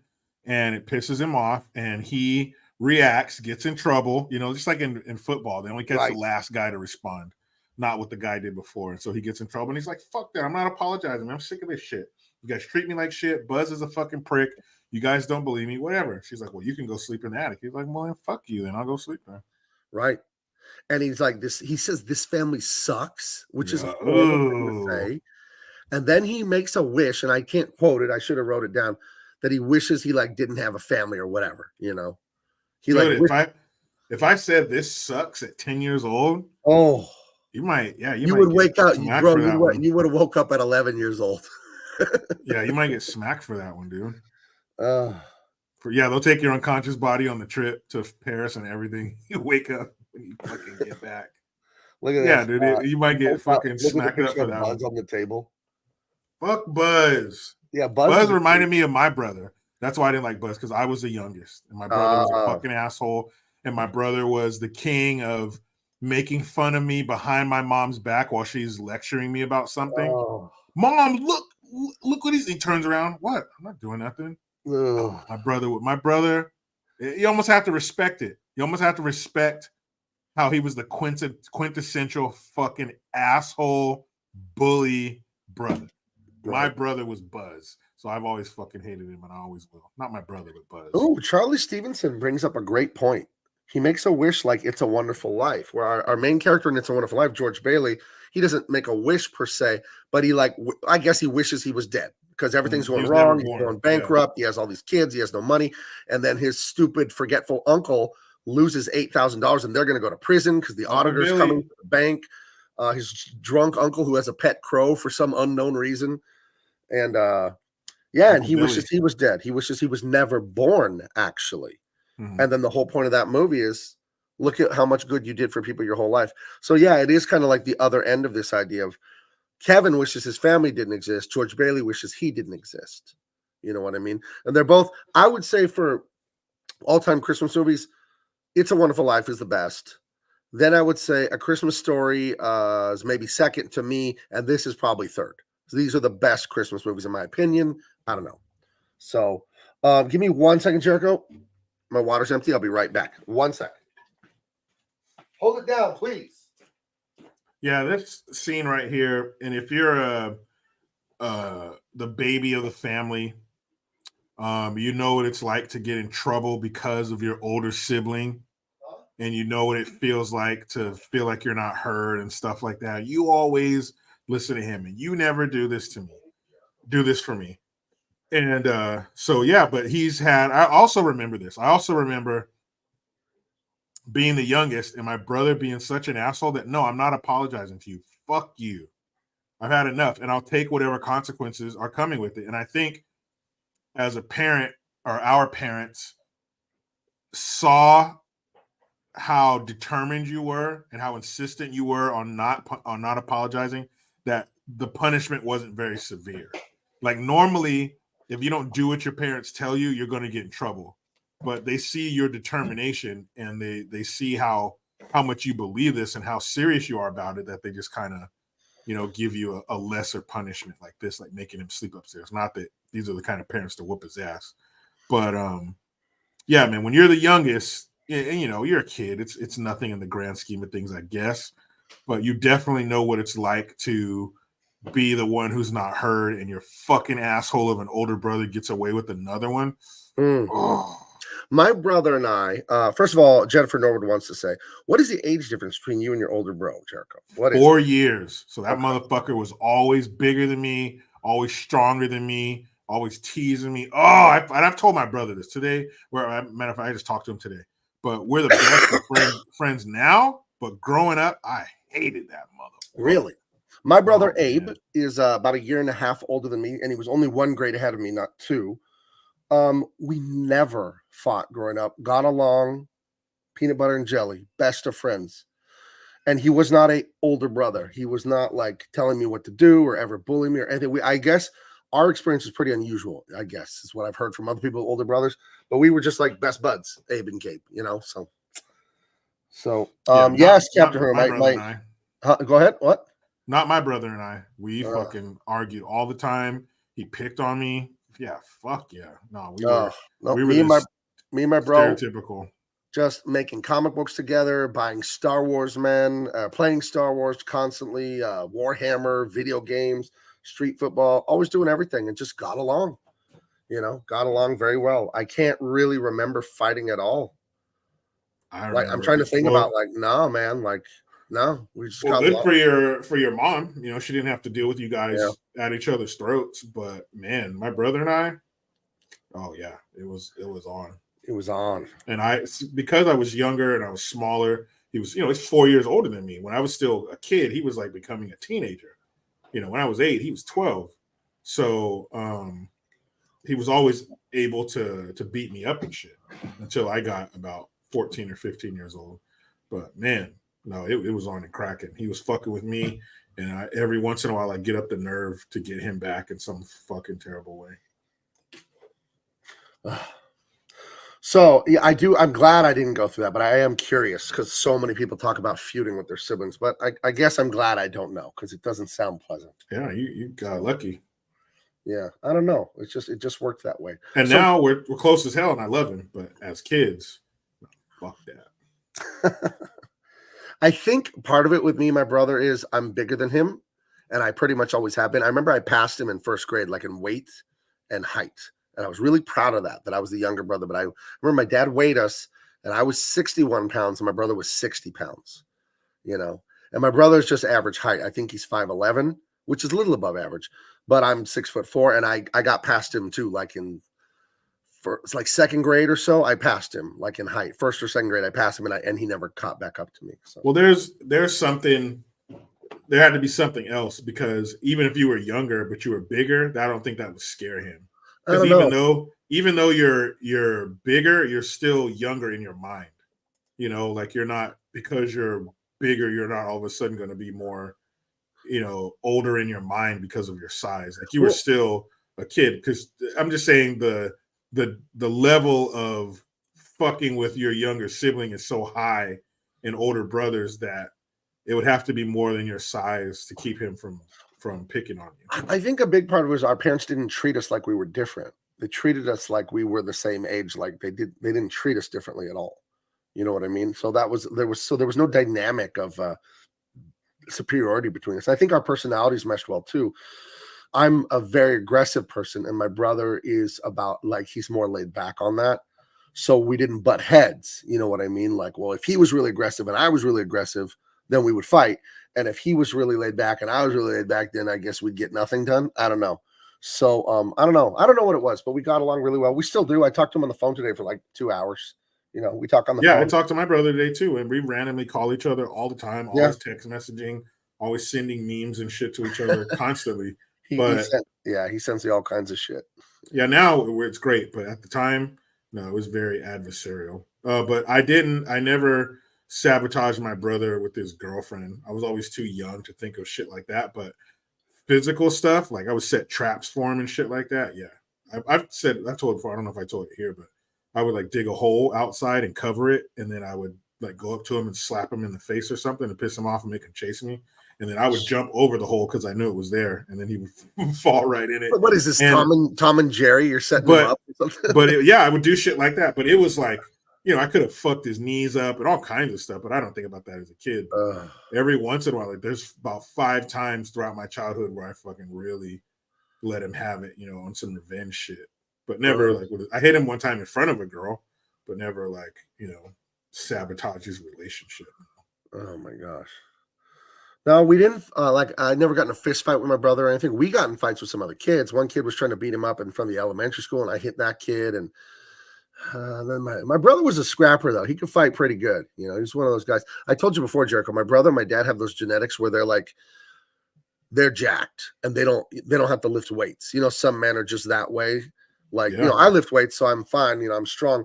But my dad and my brother, they're just like, my dad will take off his shirt. He's 74. Still have like cut biceps and pecs and everything and all that. And it's like, dude has never lifted weights in his life. He's just solid. My brother's the same way. He's a tough guy. Damn genetics. Yeah, genetics for sure. Shrapnel, what the hell is this story? His brother shot him. To be fair, he was wearing a flak jacket. It was a 22 LR. What the fuck? I mean, I know that's just like a squirrel. It's still a real bullet, dude. That's insane. Yeah, you still got to take the energy from that bullet. You can kill someone with that. Jeez. Maybe not through a bulletproof vest, but you're still going to feel the impact. Yeah, I'm just saying. 22 round hitting you. That's some crazy shit. We disavow that. Oh my god. And what if he got between the plates? Right, or just missed the center mass. Terrible. I have to know the story on that. That's awful. Jeez. Brothers. Love to see your brother co-host on a stream one day, Gigi. Oh, I would. I was talking to him. I was talking to him about that today. I'm going to interview him on my Green's House channel. Oh, cool. Yeah, I will. And we got something cooking. We won't go into detail, but it has my brother. And Jericho, he wanted to know if this weekend was cool. I don't know with the holiday, maybe not, but Saturday, not Sunday. That's what I Got some told him, family stuff's Saturday. coming in, but Saturday, yeah, that'll work. So maybe you guys will meet Abe before you know it, and meet Jericho's brother before you know it. Let's see any other. Jericho shot his brother in the face with a BB. My cousin John shot me in the ass with a BB Sure gun. did. I was painting my aunt's fence. She paid me and my brother $400 to paint her fence, like in 1991. Huge Dang, fence, by the way. balling. You guys No, are no, no, no, no. balling. She had over an acre, like, dude. It was a giant fence. We got ripped off. Fucked up. But I was bending over with the roller painting. I just feel this right in the cheek, this sting. I'm like, oh. My cousin John is there with his little BB pistol. Oh, he would have got beat up for that one. But yeah, I shot my brother right under his eye, right here. Oh my God. Yeah. Terrible. That's like I said, about 5 times where I had enough and it would be bad. Ugh. Anyway, Kevin is banished to the attic because he's being a little jerk. And he tells his mom the family sucks. Jeez. His family sucks. Yeah. Poor kid. Ugh. So yeah, So he anyway, goes, it cuts tonight, and then the power is out. Why does the power go out? Does it get cut out, or is there an accident? I don't remember. I don't remember why it went out. Oh, power goes out, and It that's happened. terrible because they wake up and they're late. They're gonna miss their flight to power. Look at that bed. Look at that fucking all that fucking linen on that bed. Again, look at the colors. Is that maroon? That's not maroon. That's a red, right? Like a deep red. It's a pretty That dark red, yeah. red, green, khaki. Those were the colors of the early 90s. And you'll see it in their outfits. You'll see it in what Kevin's wearing. You'll see it what his dad's wearing. His dad's wearing this huge full-length beige like coat. It's fucking 90s right here. Look at this comment here from Captain Haruder. This family's like the Raiders. They suck. They suck.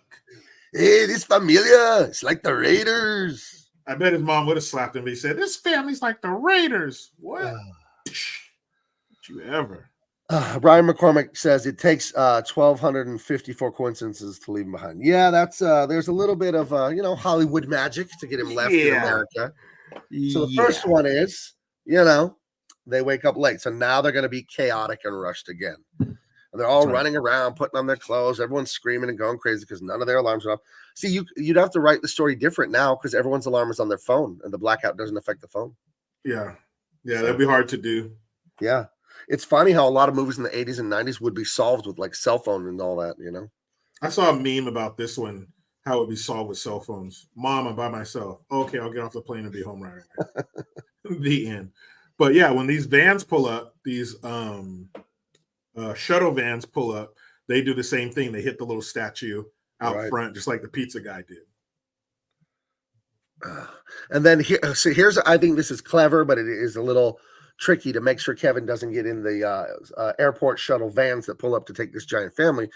There's a little neighbor boy who's there, and he's just precocious. He's talking too much. He's asking too many questions. He's not going to Paris. He's just the neighbor boy. And he's asking and asking, and the mom and the dad are like, hey, you got to count everyone. Make sure everyone's here so we don't miss anyone going to Paris. And he's leaning into the van looking at like a yo-yo and talking. And he gets counted by the older girl cousin or whoever's supposed to do the head count on the kids. Yeah. So he gets counted in Kevin's place. So they think they have everyone. So there you go. And you wouldn't have a young person, like a teenager or a kid, counting, all of the children. Like you would definitely, as a parent, as the adult, you definitely double check that shit. Right. Like peek your head inside each van and make sure you see all their faces. Right. I like Kara reminds me of the line, 5 boys, 6 girls, 4 parents, 2 drivers, and a partridge in a pear tree. Right. That's 15 people. Right. I mean, minus the drivers. The drivers aren't going with them. But minus the drivers, that's 15 people. Right. Damn. You're paying for round trip tickets and all that to Paris for 15 people? I mean, you saw their mansion, Dude, this dude has cartel connections. And there's the beige. Mom and dad both wearing huge beige coats. Chicago Christmas, it's cold as fuck. Right. But everything about this movie. They're rushing through. I've been to the airport once. There are 2 airports in Chicago. There's O'Hare and there's McCarran, right?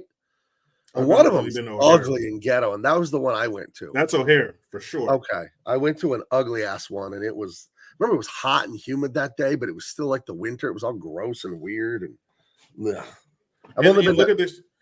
Go ahead. No, I was going to just say I've been to Chicago twice, I think. Once when I was 7 and once when I was like 30 years old. So. And look at the shot, the shot from below Looking up, you can Right. see the roof of the airport and stuff, and really show how chaotic it is. All these people just, where do we go? Blah blah blah, just running around and shit. And still nobody.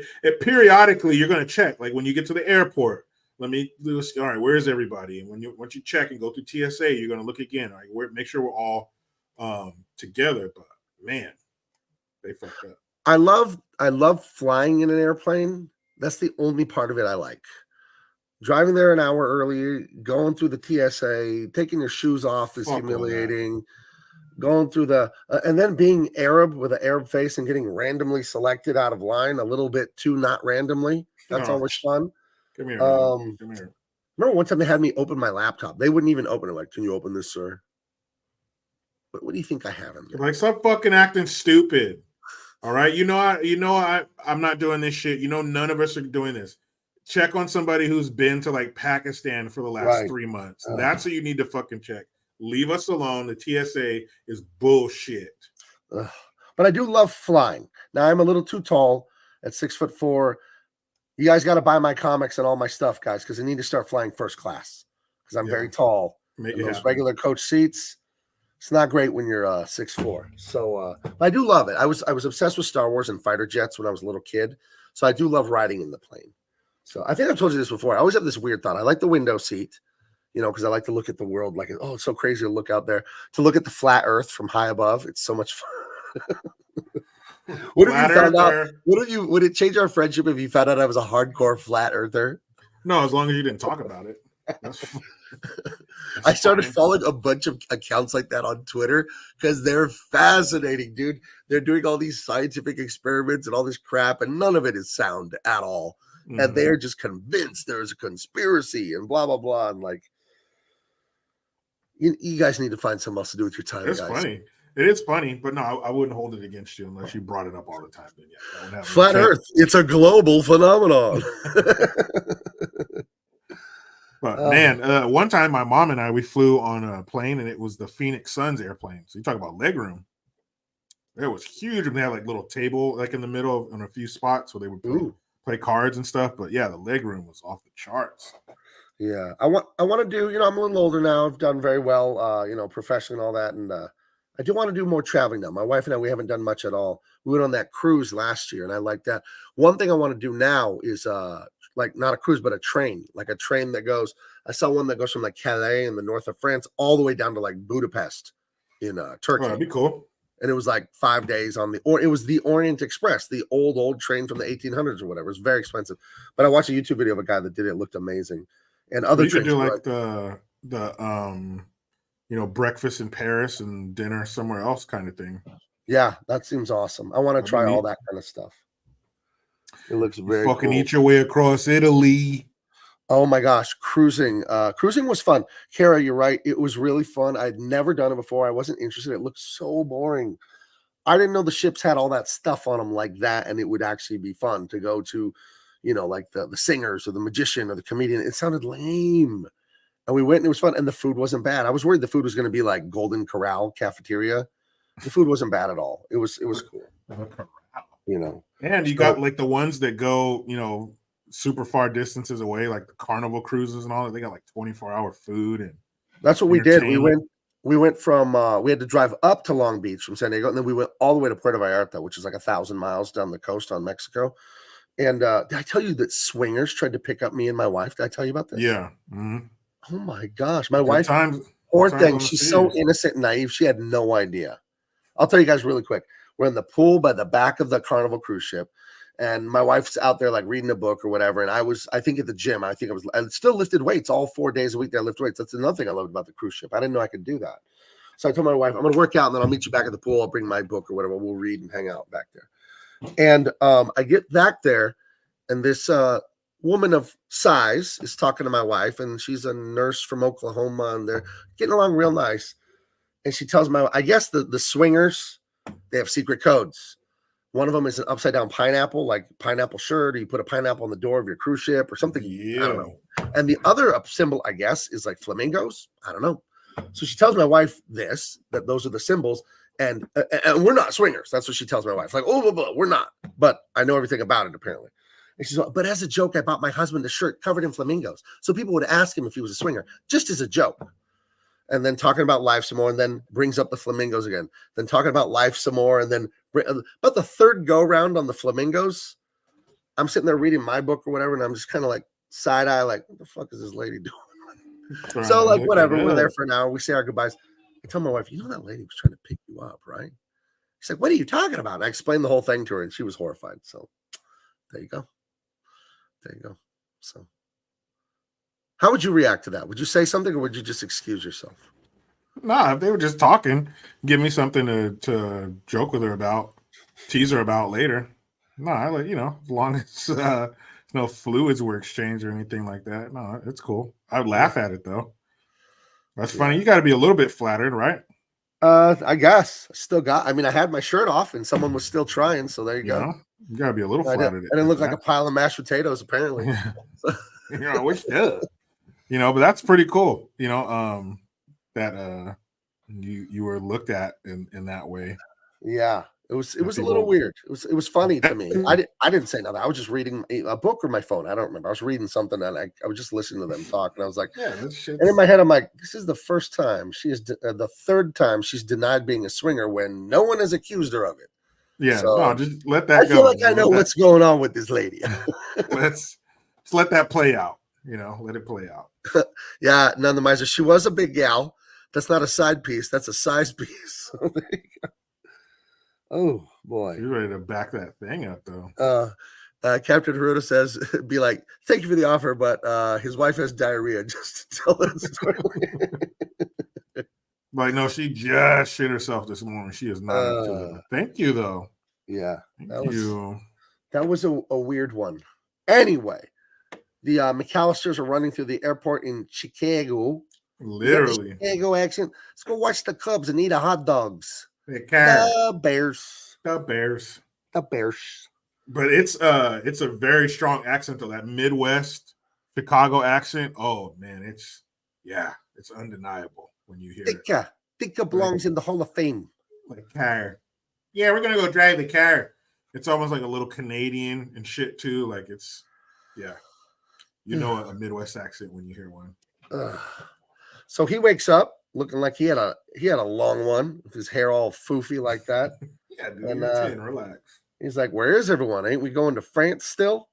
And he soon realizes. Look at that little kid. Look at that face. Right? That cute little kid. Macaulay Culkin was the best. Bears suck. Go Colts. Guys don't like the Bears there, huh? The Bears? The Bears. Yeah, they do suck. I got news for you, Kara. And this is not just me kissing up to Jericho. 49ers going to win the Super Bowl. It's pretty obvious to me at this point. That's right. It's going to be, I think it's going to be 49ers and Chiefs, a rematch of like 3-4 years ago. I don't know. The Chiefs they're barely getting by people. And but look at how the refs just like fall over themselves helping Mahomes. Oh, Mahomes, the greatest Mahomes of all time. Whoa. I just saw a meme today of Mahomes kissing one of the refs on the field. That's so funny. I mean, yeah, he's the golden boy. He's the face of the NFL. Oh, so they want him so badly to replace Tom Brady, to win a bunch of Super Bowl. Like I don't know. Is he on pace? I mean, they stole that from the Eagles last year. It was the fakest pass interference call. The Eagles had that game in the bag. That was some home cooking there by the NFL, I think. Well, I don't know, man. They really I don't know if Mahomes is on pace because Brady got in the league and that year or his second year he was winning a Super Bowl. So I don't know if I think he won the 2001 Super Bowl. Yeah, he did. Or 2002, 2001, and I think he got drafted in 2000. So I think he sat on the bench for like a year, and then it would have been Drew Bledsoe would have been the star, the amazing Washington Husky Drew Bledsoe got hurt finally. And then Brady came in, and then Drew Bledsoe ended up down in Dallas for a few years, remember? And that was before Romo, who was before Dak. And we hate the Cowboys. We hate them. Raiders going to beat the Queefs on Christmas. So there you go. There's the prediction from Diesel. Yeah, but Diesel, then the Broncos are going to stomp the Raiders on the 7th of January. And I might be there. I might make the trip out to Vegas for that game. I don't know. I have a buddy who has a buddy who has season tickets at the Raiders. So I don't know. Maybe I'll go. Maybe I won't. I don't know. It's kind of hard to justify the expense for two teams that are probably going nowhere in the postseason. So anyway, Kevin realizes his wildest dream came true. No more familia. So now he goes into what? Buzz's room, right? To go see what Buzz is up to. His stupid older brother. Yeah, he's still looking around trying to find people. And Right. he realizes, yeah, they're gone. They gone. And then he goes into the basement that always scared him because there was a furnace down there, but there was also in his imagination, like the furnace would turn into a big flaming monster and eat him. And he confronts it. And then they do this great like rack focus where it kind of like zooms in but pushes the background at the same time. And it makes all these gurgling noises of the furnace firing up, and he runs out of that basement. And then he goes back up. Oh, go ahead. Which is totally what a little kid would do. You know, that's very realistic, that your imagination would take over and make you see that thing turn into a monster. Oh, hell yeah. I mean, you can almost see a face there. Look at those pipes that go in the top. They're kind of like eyebrows. The window with the sunlight are kind of like eyes, and then the flaming grate is kind of like a mouth. It's kind of, it looks a little bit like a face, just a little. Yeah, dude, and let your imagination do the rest. It is weird. As a little kid, you could get scared at home alone during the day. It's not even dark, but you could get scared. Were you home alone much as like a 7 or 8 year old, Jericho, ever, or no? No, not at all. My dad was retired. He was always home. But at night, you know, watching TV in the living room or something, and you know, the placement of the light switches was problematic as a kid. Right. But yeah, you had to run from hitting the light switch to your bed before the werewolf could get you. Of course, every house came with, when you moved in, they would shake, hey, nice to meet you. They meet your parents. I'll be under your kid's bed. You came with a werewolf, a monster, guaranteed to be under there. And yeah, man, I could have been in the Olympics with the long jumping that I would do from my doorway to my bed. But something that's not really known by a lot of people, once you're in your bed and you're scared, all you have to do is pull the covers over your head, and then you're impervious to any monsters, any werewolves, anything type, like that. A were-bear, a were-owl, a werewolf, anything. Just that's right. I have successfully sued and prosecuted many werewolves that have broken the agreement. The child has touched the bed before you could catch him after hitting the lights. I put my last werewolf away for 7 years, and that's 7 dog years. That's 49 years, actually. That's what he does. Right. Speaking of werewolves, where is somebody's butthole? I need to be paid. I get paid in sniffs, dog bones, and gas. What if I need to call you? What's the phone number? Can I reach you at any time? RUF, RUF, RUF. That's how you call me on the telephone. You can call that, or you can call 1-800-SNIFS-A-LOT. 1-800, bring me that stinker. Oh, my God.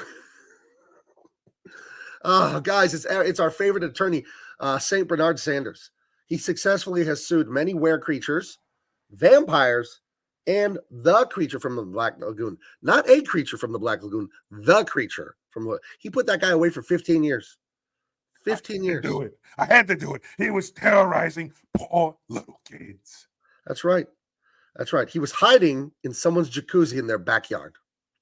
Well, he was kind of cramped in the closet. There was a vampire in there. There was a monster in there. Frankenstein was in there. And don't get me started on who was under the kid's bed. Oh, my goodness. I don't want to know. Was it the Wolfman? It was. He was one of them under there. And I told him once that kid gets inside the bed, hands off. Right. Because the kid had the blankets up to his nose, and Wolfman still wanted to get him. And he knows that's against the rules. Yep. I told him, don't reach up there. And what did he do? He reached up there. So I hauled his ass in the court. No hands, no claws on my clients. Well, as they say, St. Bernard Sanders, you're a good boy. You're a good boy. Thank you so much for doing that. Yeah, no problem. I don't take belly rubs anymore. Just buttholes. Okay. Well, who's a good boy? You're a good boy, right? I'm a good boy. All right. Okay, St. Bernard Sanders. We'll see you later. Oh, goodness. St. Bernard Sanders, everyone. What a guy. He's going to take a bite out of crime. Dude, it expressly states no hands, no claws Right. on the kids once they get the blanket over Ugh. their face. Now, Read the fine print. I mean, you want to, he's a little bit modest about his record as a prosecuting attorney, too. He puts away monsters, dude. He put away a pile of laundry that a kid thought was a gargoyle. Like socks and a sweater are doing time in Lodi. It doesn't Can't matter. believe it. It doesn't matter. He put away the boogeyman. You remember the boogeyman trial Right. of 1975. He He said, put the I'd like to boogeyman see a away. boogie out of this one. I'd like to see you boogie out of this one, man. Dude, he has a way with words. Right. He does. He does. Not only is he an esquire of esquires, Right. the guy can turn a phrase. He's pretty funny. Oh, goodness. So Kevin runs from the scary monster furnace, goes upstairs, and now he's envisioning all his sorry, I need to drink his mean buzz, his look what you did, you little jerk. You little jerk. All his trauma. It's actually called trauma. Right. And then he sees the girl, les incompetents.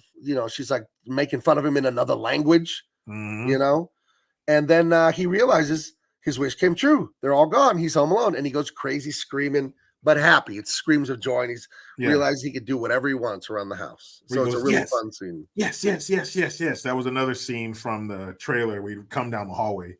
Yes. He's happy and he's loving it. The house is empty. All the mean people are gone. Nobody's fucking with him. Nobody's ignoring him.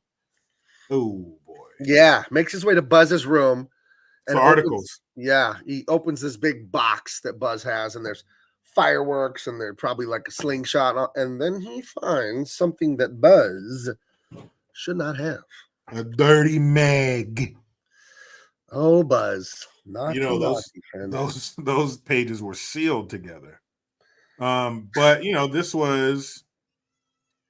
this is par for the course. This was that era. This is era appropriate. Kids, young men. Got a little porno mag in there. Some cherry bombs. You're not supposed to have to throw them in a toilet or something. Very innocent time to be alive. Crunchy Gators. Got some snacks in there. Some Junior Mints. My all-time favorite potato chip is right there, and they don't exist anymore. The Crunch Taters. It had like a Cajun alligator on the bag. He's right there in the hat. You can see it. And it was there were jalapeno Crunch Gators. Oh, I would get a bag of those and then like a deli roast beef sandwich at the 7-Eleven by my house. I was like in 7th grade. I would get it like once a week on Wednesdays with my newspaper money. I used to throw newspapers with my brother Abe, and I would get one of those. Junior Mints are good, Jennifer. I'm a fan of mint. Captain Haruno. My favorite chips are not Pitos. How dare you? Pitos. You're missing an A though. Two different kind of Pitos. Right. But the Crunch Taters, loved those. They were very good. And then Kara got this one, and he's all, Buzz, your girlfriend. Woof. Woof. How would you like to, in real life, you're that girl actress, like we need a photo of an unattractive young lady. That's going to be your role in the movie. So her parents saw that, her, what are they called? Stage parents, probably like, yes, she'll do it. She'll do it. She'll do it. It might hurt her self-esteem. She'll do it. It's fine. We'll take it. Right. We'll take anything. Imagine when she went to school after this premiered to everybody in the fucking country and the world. And they were like, that was you? Oh, that poor kid. This was back when you could tell the truth about looks, not anymore. Yeah. Fat kid, ugly kid. Yeah, look at this. They let you have it. The girl in that photo was actually art director Dan Webster's son. Oh, so they put a wig on his son. Okay, well, that makes it even better. That's a good way to dodge that bullet. Yeah, it makes it funny. No one gets their feelings hurt. So yeah, that's good. She looks like they surprised her with a photo at the buffet. Oh boy, where do you come down on buffets? I know we've spoken about this, and we always talk about food on here. You a fan of buffet? Yeah, if it's of high enough quality, I'll fuck with it. Okay, I don't like buffets. Either way, you have another human being preparing your food. So I don't care about the chefs touching my food and all that. That's normal.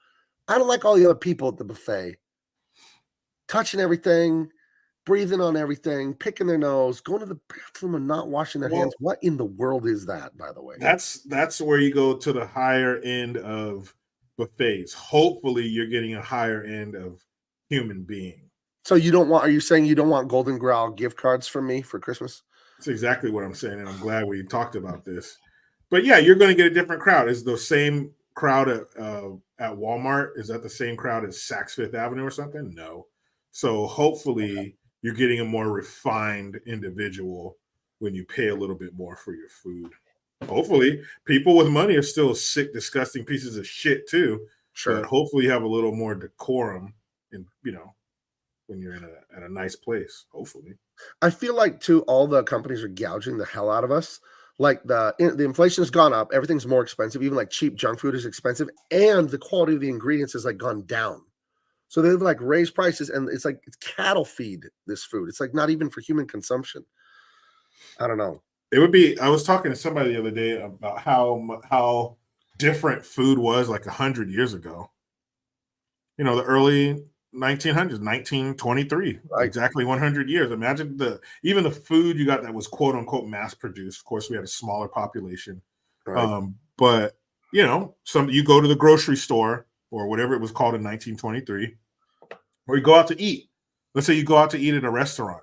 How different is that quality of food versus Right. now? Or at the grocery store, how different is the quality of that food versus 100 years ago? The taste. I'm sure a basket of strawberries, vine ripened strawberries from a little roadside stand would kick the shit out of those same strawberries now. Yeah, absolutely. Yeah, it's weird. When I go to the grocery store, I just stay to the outside, just the meat and cheese and eggs and the veg just out. Everything in the middle, all that processed stuff, bleh, so gross. I like this Salmonella's buffet extravaganza. Their slogan is "You'll only eat here once."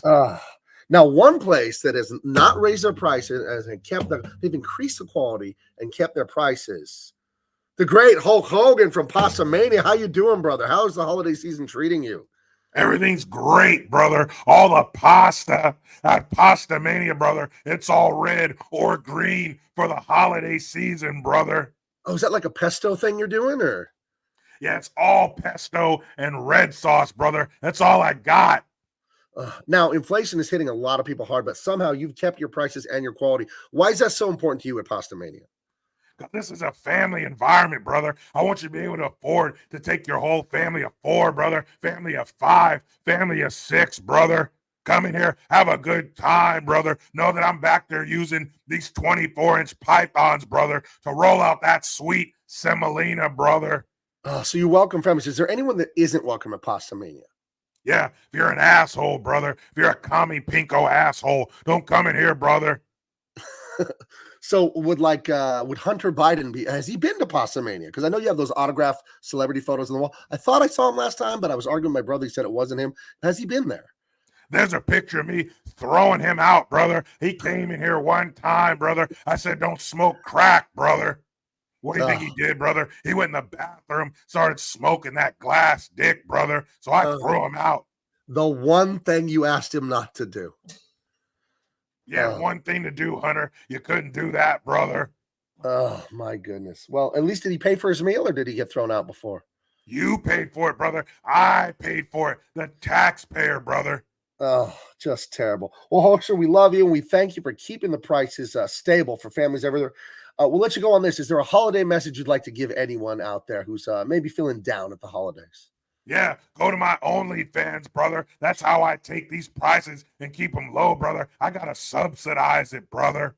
Oh, my gosh. I did not know that. Well, guys, if you want noodles, check out Pasta Mania or his online gallery at OnlyFans. Or if you want to see my noodle, brother, go to my OnlyFans, brother.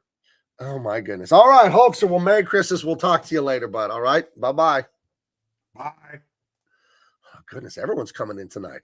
It's like one of those variety show specials. Star steady, man. That's right. Jennifer Norwood says, Parm ain't cheap. Hey, that's right. And that's true, man. Those right now you'd be seeing those holiday programs. There'd be a country one on the country station, and there'd be like celebrities come out, be hosted by somebody who's probably like a TV star, somebody who knows how the flow of the show to introduce people who can, ad lib or whatever in between acts and stuff. Yeah, there'd be the Christmas star-studded bonanza going on right now. Right. Be awesome. Can you do an impersonation of Shanth? I don't think Shanth has a particularly distinctive voice. He doesn't have an accent. Yeah, I don't think I can. He doesn't say idiotic things. No, I can't. I don't have a Shanth or a Gabe. One thing Shanth says a lot is, how do I say this? He says that phrase, how do I say this, a lot. I'm sure I have my phrases. I just don't know, maybe. But I know he says, how do I put this? How do I say this? That's like a phrase I notice he says a lot. But not a certain way. Yeah, I don't know. Huh. A cavalcade of stars. All your favorite celebrities. That's right. Tonight on NBC, a cavalcade. Joe Musashi, I heard Hogan got. Yeah, I saw that on Instagram. That was awesome. He got baptized. I got baptized when I was 8 years old. 8 years old. That's right. He waited a little longer, but he got it done. Oh my gosh.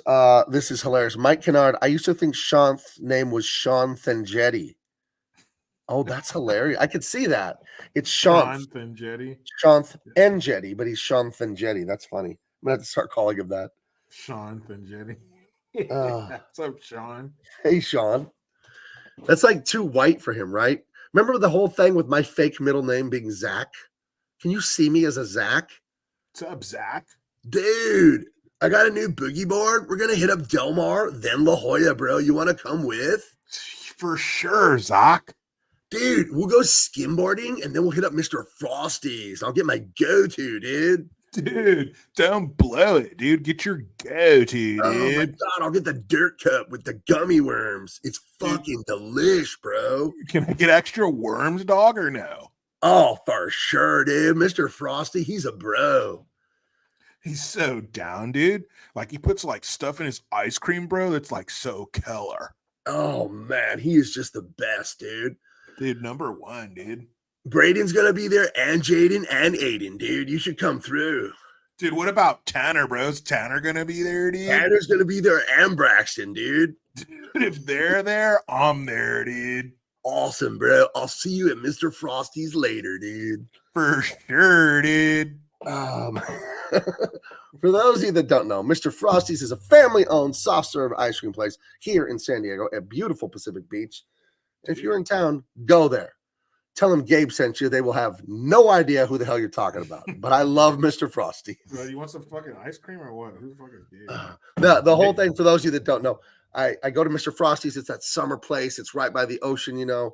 And I was in line with my kids one time, and these three surfer bros were right in front of us, dude. And they were stoned out of their tree, all of them. And the one was talking to the other one, and there's different items on the menu. The Sunday, one's called like the Dirt Cup and the All-American and the whatever brownie. And the one guy asked the other guy, what'd you get? And he told him, oh, I got the Dirt Cup. And the other guy goes, that's my go-to. I blew it. Like he forgot to order what he wanted. What an idiot, dude. But they were so stoned. And it's funny. You guys know Spicoli from Fast Times at Ridgemont High? Dude. That high school is right here in San Diego, right by Pacific Beach by Mr. Frosty's. That's Claremont High School. And the director of that movie, he infiltrated that high school for like a month or two and went there as a student undercover. Like the school didn't even know he was there. I'm not making this up. You can look this up. He went to that school and pretended to be a high schooler. And he was like, I think in his 20s or something at the time. And it's funny. That's Claremont High School. And in Claremont, there's a restaurant called Fast Times because it's Fast Times at Ridgemont High. So that character like Spicoli, that's like a real thing. It's not common in San Diego like surfers, but you will occasionally meet a person that really does talk like Michelangelo and Ninja Turtle. It's fascinating. It is. And then a lot of Santa Cruz too, up near where I used to live. Oh man, that's it's called the Brody. Right. Can I change my order, dude? Hey, bro, here's a question for you. Can I change my order, dude? Because I totally blew it. Yeah, dude, I knew you blew it. Dude, you come here all the time, right, bro? Yeah. Aren't you the one that likes the Dirt Cup, dude, with extra gummy worms, bro? Dude, so it turns out I didn't blow it, dude. Oh, goodness. Someone said in the chat, what is everyone's favorite ice cream flavor? That's easy. What's yours? Cookie dough. Ooh, that is good. What else is there? I like pralines. I like anything that's vanilla with chunks of something chocolatey in it. I had one once. I don't remember. I think it's a Ben and Jerry's or something. It was a vanilla ice cream, and had little pretzels, and the pretzels were filled with peanut butter, and they were coated in milk chocolate. I thought that was outrageously good. I think cookie dough is excellent. I think Ben & Jerry's had another one. They had like chocolate balls. Hey, chocolate balls. But Like inside the scrotum ball, sack. I think this is real. I could have dreamed this. They're potato chips. No, I think that's a real thing. Like a Lay's potato chip covered in chocolate. I thought that was insanely good. I just don't. I think cookie dough is the best, but also something chocolate. Like if you're chocolate with chocolatey chocolate chunks in the chocolate ice cream, I can do something like that for sure. If they put, I don't know why the fuck nobody puts cookie dough in chocolate ice cream. Maybe that's something that might be too much. Dude. Have you ever been to Salt and Straw? It's like the primo most expensive snobby ice cream place. It's really expensive, but it's like the best ice cream I've ever had. It's insane. Do they have it up where you live, or they're rare? No. There's not many of them at all. Because there's one at like Disney World, you know what I mean, and there's one at downtown Disney up in LA in Anaheim, and they have just a plain vanilla there, but it's got like triple the vanilla flavoring in it of a normal vanilla, and it's insanely good. But what kind of flavors do they have? Like it seems like they go off the wall at Salt and Straw, and they change them all the time, and they have some really gross sounding flavors. They had like olive oil and pear. That's what I mean. Like I don't want no fucking artisan. But then they had totally bullshit. regular shit that was like, you know, chocolate pretzel, like whatever. But then they always have like these wacky flavors. I remember they did like cereal ones. They had like Captain Crunch one, Lucky Charms. So they have all the sweet flavors. But then I saw one they had, it was like black tea and egg, like deviled egg or something. Fucking stupid. Or they had one with like fried chicken flavor, and you can get a free sample. My wife got a sample, I think, of the chicken one. She's like, it was so gross. That's fucking nasty. Like, yeah, I don't know why they get cute like that. I don't know what they're thinking. You can go a little crazy with ice cream, but ice cream's supposed to be fun. It's not supposed to be like, oh, this is actually truffle basil. Get the fuck out of here. Right. There's one in Monterey where we used to live called Revival, and it was kind of like that, like those real like weird fucking fringe crazy flavors. Here's their website. So yeah, this is toasted white chocolate, peppermint, chocolate sugar cookie dough. That sounds pretty normal. Peanut butter brittle. Like these are all normal. But it should be fun, you know? Right. But I've been there, like honey lavender. That sounds like gross. Yeah, get the fuck out of here. But they had like look at that, like pear and blue cheese. I don't know about that. What the fuck? Yeah, but they had one that had like smoked black tea with egg. Oh my god. No one's cooler than ice cream. Fucking stop. Peach ice cream. That sounds delicious. Peach is cool, but that sounds like one you'd have to have like, you know, seasonal, right? You know, some small batch family ice cream place. Like that's where you get some dill pickle. Gross. Nancy Nancy Pelosi during the middle of the lockdowns? They like interviewed her about Easter or Thanksgiving or something, and she's sitting there opening up her $20,000 refrigerator and pulling out the $50 a pint ice creams from some deluxe place. You know, let them eat cake is basically the message. That's what we call out of fucking touch. Yeah, that one and the one with Elizabeth Warren, where her husband came in. Hey, babe, you want a beer? Like it was. Shut the fuck up. Now, where do you? Okay, smoked oyster and lentils. Diesel, I'm going to put you in timeout if you say something like that again. Yeah, that's fucking gross. Diesel, you know how I feel about seafood. You know how I feel about seafood, especially smoked. Let's turn up the fish flavor by 1,000. Hey, these aren't stinky enough. Let's make them reek. Actually, there's one flavor that I really want to try. It's hibiscus and butthole ice cream. You ever had that? Like, come on. No, thanks. Okay, now this is controversial. We'll get back to the movie in just a second. Cookies and cream. I don't like this, and I feel like it's one of the like most popular flavors. I don't hate it. It's not gross. Cream? I don't hate it, but to me, it's just like I don't like Oreos. I think that's like a crappy cookie. What? They're fine. They're not good. Dude, it's one of the fakest cookies in the world. You open that cookie. It's a cookie. It's axle grease in there. That's not cream. That's not frosting. That's not butter. That's Crisco. Oreo. That's like cottonseed oil to lubricate industrial machinery. Gross. But if you're buying Oreos, your health or healthy decisions are not at the top. But I don't like the flavor. I want it to taste like butter, like cake frosting, like real. But it's an Oreo. That's like saying you want McDonald's to taste like, you know, some fucking fancy burger. It's McDonald's. I want McDonald's to taste better than In-N-Out, and it does. It does not. It does. That's A Big Mac is better than a double-double. No, it's is. not. If It you is. get the French fries, if you take McDonald's French fries and swap them out for In-N-Out fries, now you're on to something. But to say that McDonald's is better than In-N-Out, that is a ridiculous. Big Mac is better than an In-N-Out burger. I will never back down from that. Never. That's like saying, "Oh, I'd rather a hand job with a hand wrapped in sandpaper is better than a regular hand job." No, it's not. It's fucking How is horrible. the McDonald's regular burger ones- with sandpaper? How does that even make sense? It's not good, is my point. And the other one, a regular hand job, would be much more comfortable and enjoyable than a sandpaper one. Captain That's what the Haru Big now. Mac is. Oreos are overrated. See, he's on my side. He's on my side.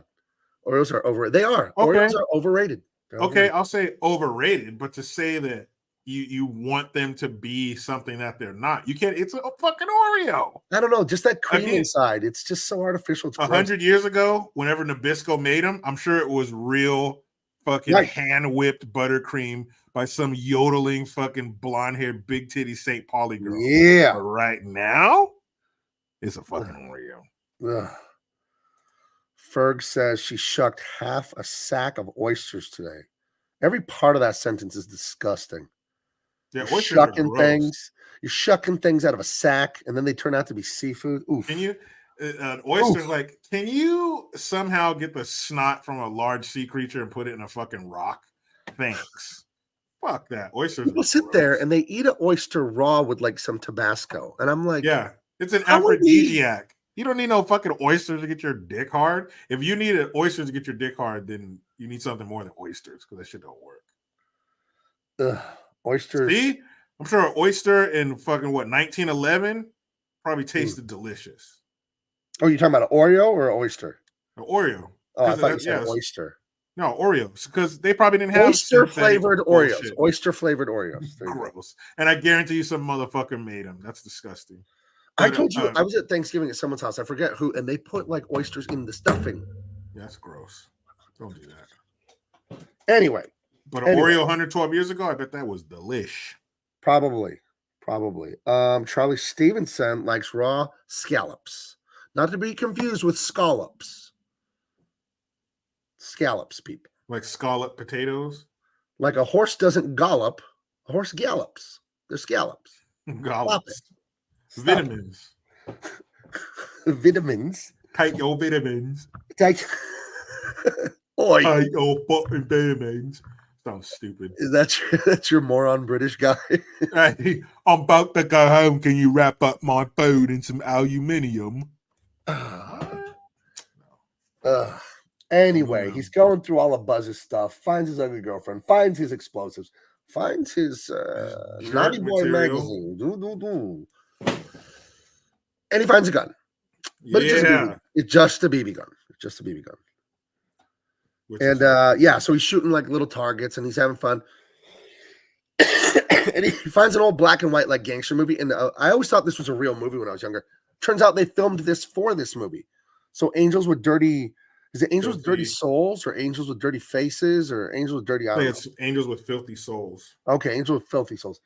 This is not a real movie. I thought it was just an old gangster movie I didn't know about, but no, they filmed it for this. And it's this guy, and he's the mob boss or whatever. And he's talking to this other guy about money or something, and Wait. Can you go back a couple? Yeah, right there. all right, Okay, go ahead. what is it? I'm trying to look at the other movies he has up there. Bruce Springsteen. and Continuing adventures of Rolling Stones. So those are music. Okay. Yeah, those are like concerts on VHS. Videotapes. A long time ago. His parents are watching the boss. I don't like Bruce Springsteen. Springsteen. Can't stand him. I don't either. Ugh. But he's they made this movie for this movie. And yeah, I think we all grew up thinking it was a real movie. Like I'm sure people until the internet was invented that found out, oh, it's not real. Right. But it sure, yeah, it was great. Actually, the movie's not real. They filmed it just for this. It's a movie inside of a movie. Right. Movie squared. Inception. This is actually the inspiration for Inception. I bet you didn't know that. This is the Inception for Inception. Holy shit. It's crazy. There's a deleted scene from Inception where they're watching Home Alone, and Home Alone is watching Angels with Filthy Souls. It's like triple Inception. And then it collapses inside of itself. Holy shit. We're all in Inception. Holy shit. Is there a camera watching me right now? They're going to have a TV show called Inceptions.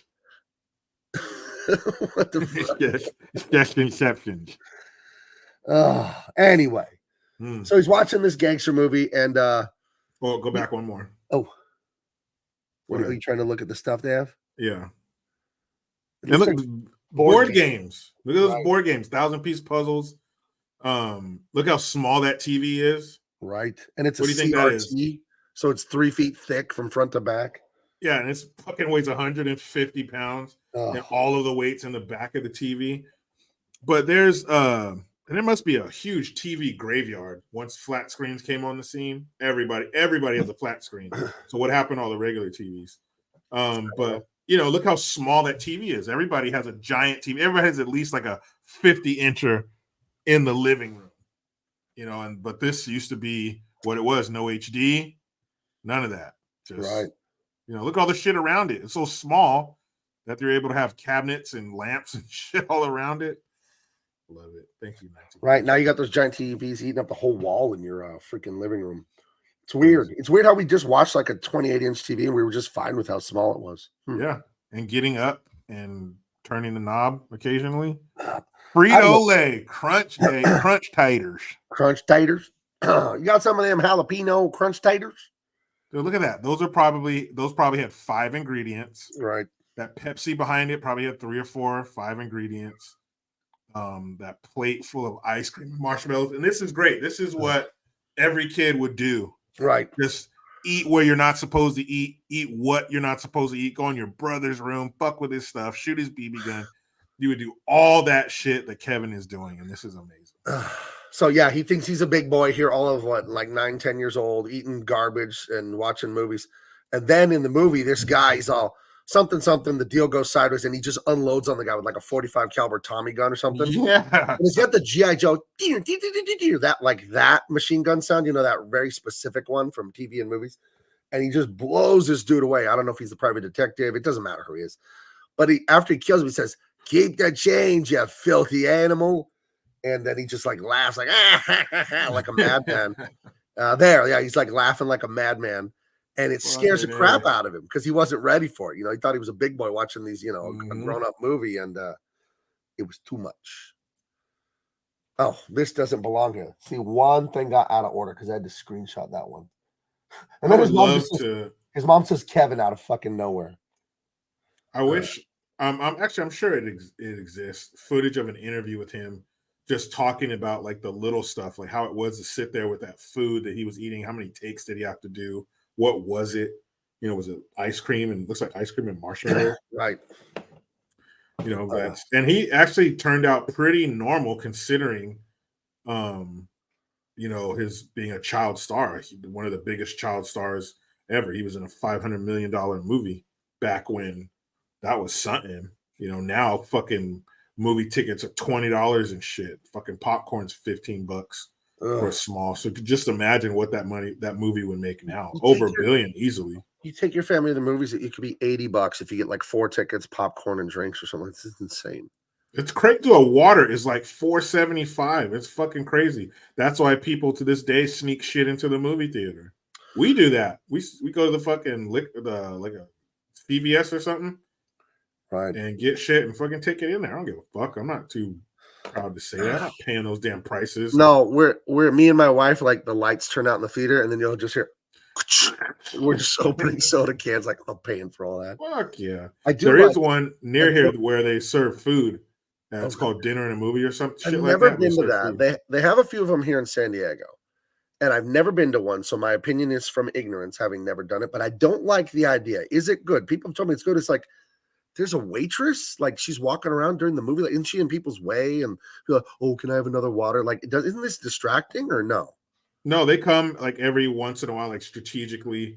They just like walk past people. It's not like they're standing there in front of you talking and you can't see around them and shit. And No, it's cool, man. I liked it, and the food was good, and you do have a little bit of light, so you're not like eating in the dark. Okay. But it's not bothering you. It's not like shining in your eyes and shit. So no, man, I liked it. It was cool. My wife and I went out on a date night. It was cool. Cool. Taking popcorn and milk duds and cokes. Well, I remember when the matinee cost a nickel. that's a long fucking time ago. Oh, But it was a few bucks. I remember when movie tickets went to $10. It was like, what the fuck? But it wasn't expensive to go to the movies. It was fun. But he's doing all the shit he's not supposed to do. Like Random using a bobsled sled down the inside. stairs. Dude, he would get fucked up. The angle going out the door is not Yeah. right. He'd hit that wall to the right. Man, he could really get fucked up. And Right. have nobody to help him. But that's not going to stop Kevin and Touchstone Pictures. So yeah, so these two, Marv and I want to call him Harv because it rhymes. Marv and Harry, not Yep. Harvey. Jeez, they're gonna go rob not Kevin's house but another house. Kevin's home. I don't know why this is in here. This is in the wrong spot, but that's okay. We'll just go past it. And oh no, they're coming by his house. That's right. That's right. And he sees him. Yeah, and that's when he puts up he makes noise and shit and turns on a light. Right. So they think that somebody's still there, and he's like, "Oh, I thought they were gone. Oh, we'll come back." Right. But how scary to see those shadows looming outside your fucking door as a little kid. Oh man, you shit yourself. I bet he slept under the bed that night. Right. So I have to check something. Yeah. So they come to his house. Oh no, they're still home. Blah blah blah. They'll come back. And I guess this one with the Kevin one was in the right spot. I guess so. They're on the plane and they're talking and this and then the mother suddenly realizes, oh my god, he's not there. And that's like one of the big moments that has lasted in pop culture of her. Kevin like sitting up and like saying that she realizes they left their son, not in another city, mind you, in another continent, about Yes. about 7 or maybe 9 time zones back. I don't know how far ahead they are over there. But Yeah, thousands, probably 7,000-8,000 miles away. Jeez. Terrible. I mean, maybe probably like 7,000 miles away. A long flight. I'm sure it takes 14 hours or whatever to get to France. So, and of course, yes, in reality, how fucking stupid are you to leave one of your damn kids at home? Like, and nobody notices. No, and that's kind of until you got on the plane to France. Right. Oh. You're landing in France, and now you're like, oh yeah, I forgot one of the people that we made together. Son of a bitch. Yeah, and then it's a nightmare her getting back. And, again, before cell phones, so is a payphone. Right. How much is that going to cost? How many quarters you got to pour in that bitch to get somebody back home at the police department to go check on your kid? Oh man! And when you get home, CPS is going to be waiting for you too, because you left your fucking kid in Chicago. So yeah, so Kevin comes out and he's like defying the robbers. He's like, you don't scare me or nothing because they ran off. And he's talking all big and tough to the neighborhood. And then he sees the murdering neighbor that killed his family and buried them in the yard, according to Buzz. He's not tough enough for that. He just hauls ass back home. He fucking and this is another thing to another iconic part about this movie, him yelling, then he goes in front of the camera, and he's like fucking running away. Hilarious. What a great little actor this guy was, because sometimes, and you can't blame them, they're young. Sometimes kid actors are kind of like Barney actors. That's what me and my wife call it when kids are not good actors. We call it Barney acting. I don't know, Barney. None of the kids wanted to come to my birthday party. Oh, don't worry, Junior. Like that whole thing. Like he doesn't do that in this. No, he's a good actor. He's carrying the movie. Right. This boy is the star of the movie. For sure. He has a little character arc and stuff. He starts out as a scared little boy, and then he gets some courage. He has to, get over a lot of fears. And yeah, man, he fucking nailed it. What a great little. He should have got an Oscar for this movie. Someone is talking about Barney. Don't summon him. Don't fucking do it.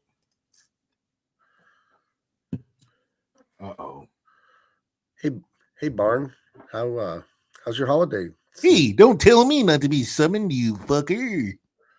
Are you having a nice holiday season or anything? Oh, it's wonderful. I spent a lot of money on my little tiny purple babies. Oh, the ex-wife, does she let you bring out, like, do you have Christmas with them, or it's at her house, or? I mean, No, it's I make your all house of that my she lives in, so I make all of my children come here, all 12 of them, 12. and all of their 6 mothers. Now, I wanted to ask you have 12 children, but like 4 of them are the same age. Well, I was kind of popular in the 90s, wasn't I? I guess so. I was slinging this purple dick anywhere I could. Oh my goodness. I wanted to ask you about child actors. This kid is a good actor. Did you ever wish you had better actors when you were filming Barney back in the 90s? Because some of those kids, they weren't, I mean, they're kids. I don't want to be mean, but they looked like they could use a few more reps. You know what I mean? Oh, constantly. There were a lot of times, if you could find the Barney behind the scenes footage, where I'd grab them. One claw would be around around the lapel of the scruff of their shirt, and I would smack them around and say, do better. Did it help? Not at all. You see, the finished product, they sucked. I Oh. couldn't stand working with those little fuckers. Well, you were an icon. You were an icon. But yeah, I just wanted to ask you about child actors and what it was like. What was the craziest thing that ever happened? Like, say, with one of the stage parents, did the stage parents ever get involved and try and argue with you or tell you how it was going to be with their little darling? You know, that happened one time in the first couple of episodes. Oh. I walked over there and I promptly bit them in half. Never had that problem since. Oh my goodness! Well, remember, I'm a giant dinosaur. That is, people forget that, and you know, you got to remind them sometimes, Barney. Yeah, the blood, the screaming, my mommy. Never happened again. No, it doesn't happen twice. Doesn't happen twice. All right, Barney. Well, do you celebrate Christmas or Kwanzaa, or what is it that you celebrate? I celebrate all that shit. I fucked all kinds of different women. Oh, okay. All right. Well, have a great holiday season and a happy New Year, Barney. We'll talk to you later, bud. Merry Christmas, fuckers. All right. Bye-bye, Barney, everyone. He's an expert at working See ya, with children. Barn. See ya, Barney. Oh, goodness. He's Dude, out there else. banging those whores. Fat Samurai says, Barney better than Teletubbies? Barely. We should have told Barney that. Maybe he would have bit Fat Samurai. He'd be fucking pissed if he heard that shit. Oh, Barney. Barely. Yeah, Barney, I apologize. He's not, I don't ask him to come here. He just kind of shows up. I think he's, he's hitting the eggnog, if you know what I mean. So he claims he's in 12-step. He claims he's in 12-step. I don't buy it. I think he's, drinking. Like 36, 48 steps by now. Right. Way past 12. But yeah. I think it's also because we have this image of him in our mind, I love you. Right. But he was singing that to a bottle of mezcal when he said that. A lot of people don't know that. He already had the worm. Right.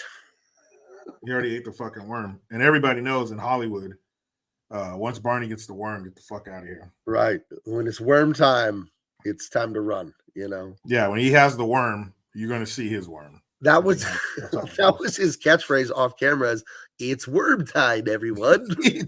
It's worm time. Get me my mezcal. And he would start doing the worm. And everything was worm themed. Yeah, it was horrifying. It was horrifying. It was, man. He pulled that big old veiny purple dick out. You know what was about to happen. Oh, goodness, Barney, what a you think he's going to turn it around, and he just never seems to get it. I don't think he wants to. I don't think he's hit his rock bottom yet. Will he? He has millions of dollars left from being on TV. I don't give a fuck attitude. I wish he wouldn't come around, but he's the Barney groupies. The Barney groupies are still there. It's insane. There's no reason for him to stop. And I tried to stop him from coming in. I boarded up the door and everything, and he just, again, that dinosaur, that size, he's in. Sorry, Lucas says Barney gets beat up at the mall. I'll have to ask him about that next time. Because he wants to. He likes getting beat up. He's a fucking, we call him a sycophant or something like that. Or no, sadist or a masochist. Sadist. He's a sadomasochist. Yeah. Something. I don't know. He likes to get stomped out and fucking beat up. If he's not tasting his blood, he's not happy. So I thought it was weird. That guy was wailing on him, and he told that guy to make him extinct, and he was smiling. Kill me. That was weird. Well, he was really drunk, and he said he just wanted to be able to feel something, Yeah. So anything. I think he said I would just want to feel anything. I ran into him at the freaking museum, and he's just staring at the dinosaur skeletons, drinking out of a brown bag. It's weird. Yeah. Why did you take me? And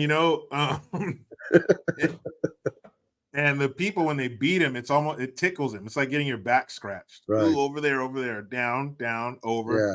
Like it's not hurting him. It's just kind of. And you guys got to understand, he's huge, giant bones, but he has that thick, scaly skin. So he can really take a pounding, dude. People hit him with bats, dude, and clubs, and he's sitting there smiling. Is that all you got? It's weird. It's weird. like a lot of child stars, and he wasn't a child, but he was young back then, and all that fame and fortune was thrust upon him, and he dealt with it the best way he could, which usually ended up in the bottom of a bottle, alcohol, pills, whatever. I just wish he wouldn't come in here when he's on a bender like that, dude. Because he looks normal, but I know he's sauced when he comes in here. Well, you can tell. If you know him, you can tell. Right. And then next thing you know, you're cleaning out your bathtub from all of the shit and the vomit. Right. Right. Kara says, I'll never understand why I was so obsessed with Barney as a child. My mom hated him. Because she saw it through the child's eyes. He's this happy, entertaining purple dinosaur, but she saw the shaky hands and the bloodshot eyes, right? And Barney would get the shakes when the kids were dancing because he needed a drink. And the eyes of the adults when he was around, the fear in their eyes. The children were like, "Oh, Barney," but the adults were fearful and jumpy, very jumpy. I like this Barney behind the tail. My kids are adults, but when they were little, it was the late 90s and into the early 2000s. And I liked one of the shows they watched. I liked was Arthur. I thought that was actually well done. They had the cartoon. Arthur the Aardvark. I could actually tolerate watching that. So Teletubbies, not the new Arthur. Oof. Is there a new Arthur? Well, let me guess. No, but just continuing it. But the newer episodes, they've changed. Yeah. My kids were too weren't alive yet for Teletubbies. Okay. Fortunately, they didn't get into that. My son was into Paw Patrol, Blippi. Okay. Oh man, if you got kids now, you know about Blippi. And my daughter was into Doc McStuffins, Mickey Mouse Clubhouse. So nothing too crazy. I like this documentary, Barney to Hell and Back. Yeah. He's been there, man, and the stories to prove it. I think this is real. There's a documentary on Barney. It's on Peacock. It's called I Love You, You Hate Me. Give it a watch and you'll give a whole new insight to that. Is this real or is she joking? That actually sounds real and depressing. Yeah, it probably is. It is and it isn't. I don't know. I hope he just passes out and doesn't come back in tonight. Frankly, he's a little scary. He's a little. His tolerance is so high. He's been doing this shit for decades, right? And he still gets a clean bill of health from the doctors. His liver, his lungs, his heart. So there's nothing slowing him down, and that's what makes him so dangerous. Right. I've seen him clear out that Costco liter of vodka. I've seen him clear one of those. I've seen him do that and get in his car and take a driving test. The big purple SUV? Yeah. The one that the horn goes right. Yeah. No, he said he wanted a Cybertruck, but it's like the cab's not big enough. That's why he got that big purple SUV. So. Well, he was vacationing with Elon Musk and his family. That's the thing. One day he's a drunk psychopath. The next day he's rubbing elbows or rubbing short T-Rex arms with some of the upper crust of our society. But I've seen him do a TV show with kids and sign autographs and then go in his trailer and take a snow shovel full of coke to his fucking nostrils. I've seen it. Right. That's insane. No, he spoke, dude. Remember, he spoke in front of the Congress, dude, and everyone was standing and clapping. He's talking about Mid-East relations, and he was zooted to the gills. Yeah. And he's solving Middle East crisis, dude. He took a shopping bag full of pills to the dome. It would have killed a whale. But there he is. He's killed a whale too. Right. This fucking dude. Yeah, he's actually banned from Baja for killing those whales. I mean, would you trust him with your kids? Yeah. Would you trust him with your wife? No. Would you trust him with your medicine cabinet? No. But he's a good dude. You can count on him. If you're on his good side, you're good. He's just one of those guys that lives out loud. Barney, man. Dude's a legend. He does everything out loud. He shits out loud. He fucks out loud. Dude, he was at my house. He took a crap with the door open. He's trying to talk to me about the Bengals playoff chances, and he has the door to the bathroom open. Yeah, he's yelling to me about quarterback ratings. Oh my god, he's all mad because his fantasy team didn't pan out this week. Oh, like, dude, can you close the fucking door right now? Oh, I don't know. Look at this. Captain Rudo said Barney convinced Big Bird to go on the Challenger shuttle. 1986. He's like, Just go. Glad Big Bird was busy. be the first fucking Oh my gosh. Sesame Street character in space. Guys, you don't, if you're younger than, I'm 45, Jericho's 43. I was in second grade when the Challenger shuttle blew up live on TV. A Yep. school teacher named Krista McAuliffe got picked to be the first teacher in space. Every school across this country stopped class. They wheeled in that big thing with a TV on it, that big rolling cart. Yep. And we watched the Challenger go up and blow up live as a 7-year-old. And, you know, as a 7-year-old, I'm like, was it supposed to do that? And no, it wasn't supposed to do that. And I don't know. I don't know if that traumatized me as a kid. It was, I think, too much to understand. Yeah, I don't think we really knew. I mean, I guess that would be similar. I was in first grade. That would be similar to a first or second grader watching 9/11, I guess. Yeah. You know, watching the plane crash, you see the fireball, you hear the adults gasping, but you don't really understand. But yeah, I remember seeing that live, man. They're going up and it's like this cool thing and awesome, man. And they're going into space and then that shit just disintegrated in the fucking sky and then just fell all over Florida. Yeah, that was fucked up, man. We haven't seen anything like that in a while, but the 80s. The Columbia ship blew up like in 2003 or 4. Remember, it was coming back, and some of the tiles, the heat tiles, were gone or whatever, and it caught on fire and then blew up or whatever. So that was terrible. Well, at least you know the crew. I mean, when you're dealing with explosions like that, the crew, they never felt anything. They were fucking vaporized in a millisecond. So at least I guess that's the silver lining. But man, the whole world, the whole country was watching those people just fucking die. And Barney tried to get Big Bird on there. Jeez. Maybe he was. We'll never know. Maybe he was trying to further his career and helping Big Bird to be the first. Or maybe it was a pretty smooth ass way to get rid of your competition. Dude, Captain Haruno. Hashtag Big Bird no. That's fucked up. Dude, we should bring Big Bird in here and interrogate him.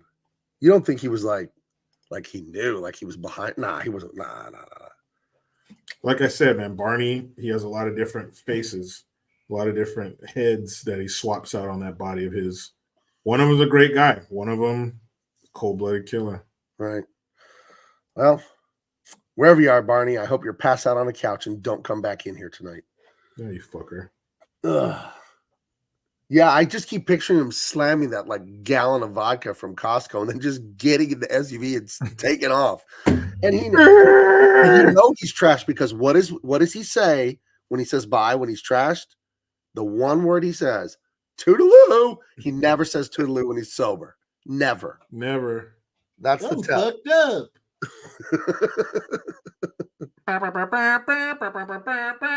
Right. Fucking out of here. Who's going to pull him over? How many cops does it take to take down a T-Rex? Nobody can stop him. All of them. Anyway, the mom's on the phone with the cops back in Chicago. They're being useless, and that's such a Hollywood movie thing. Yeah. What? No. Okay. Let me transfer you. Blah, blah, blah. So it's super frustrating for us as the audience and for the mom. She's trying to explain she's in France, her son's in Chicago, and they're kind of giving her the runaround.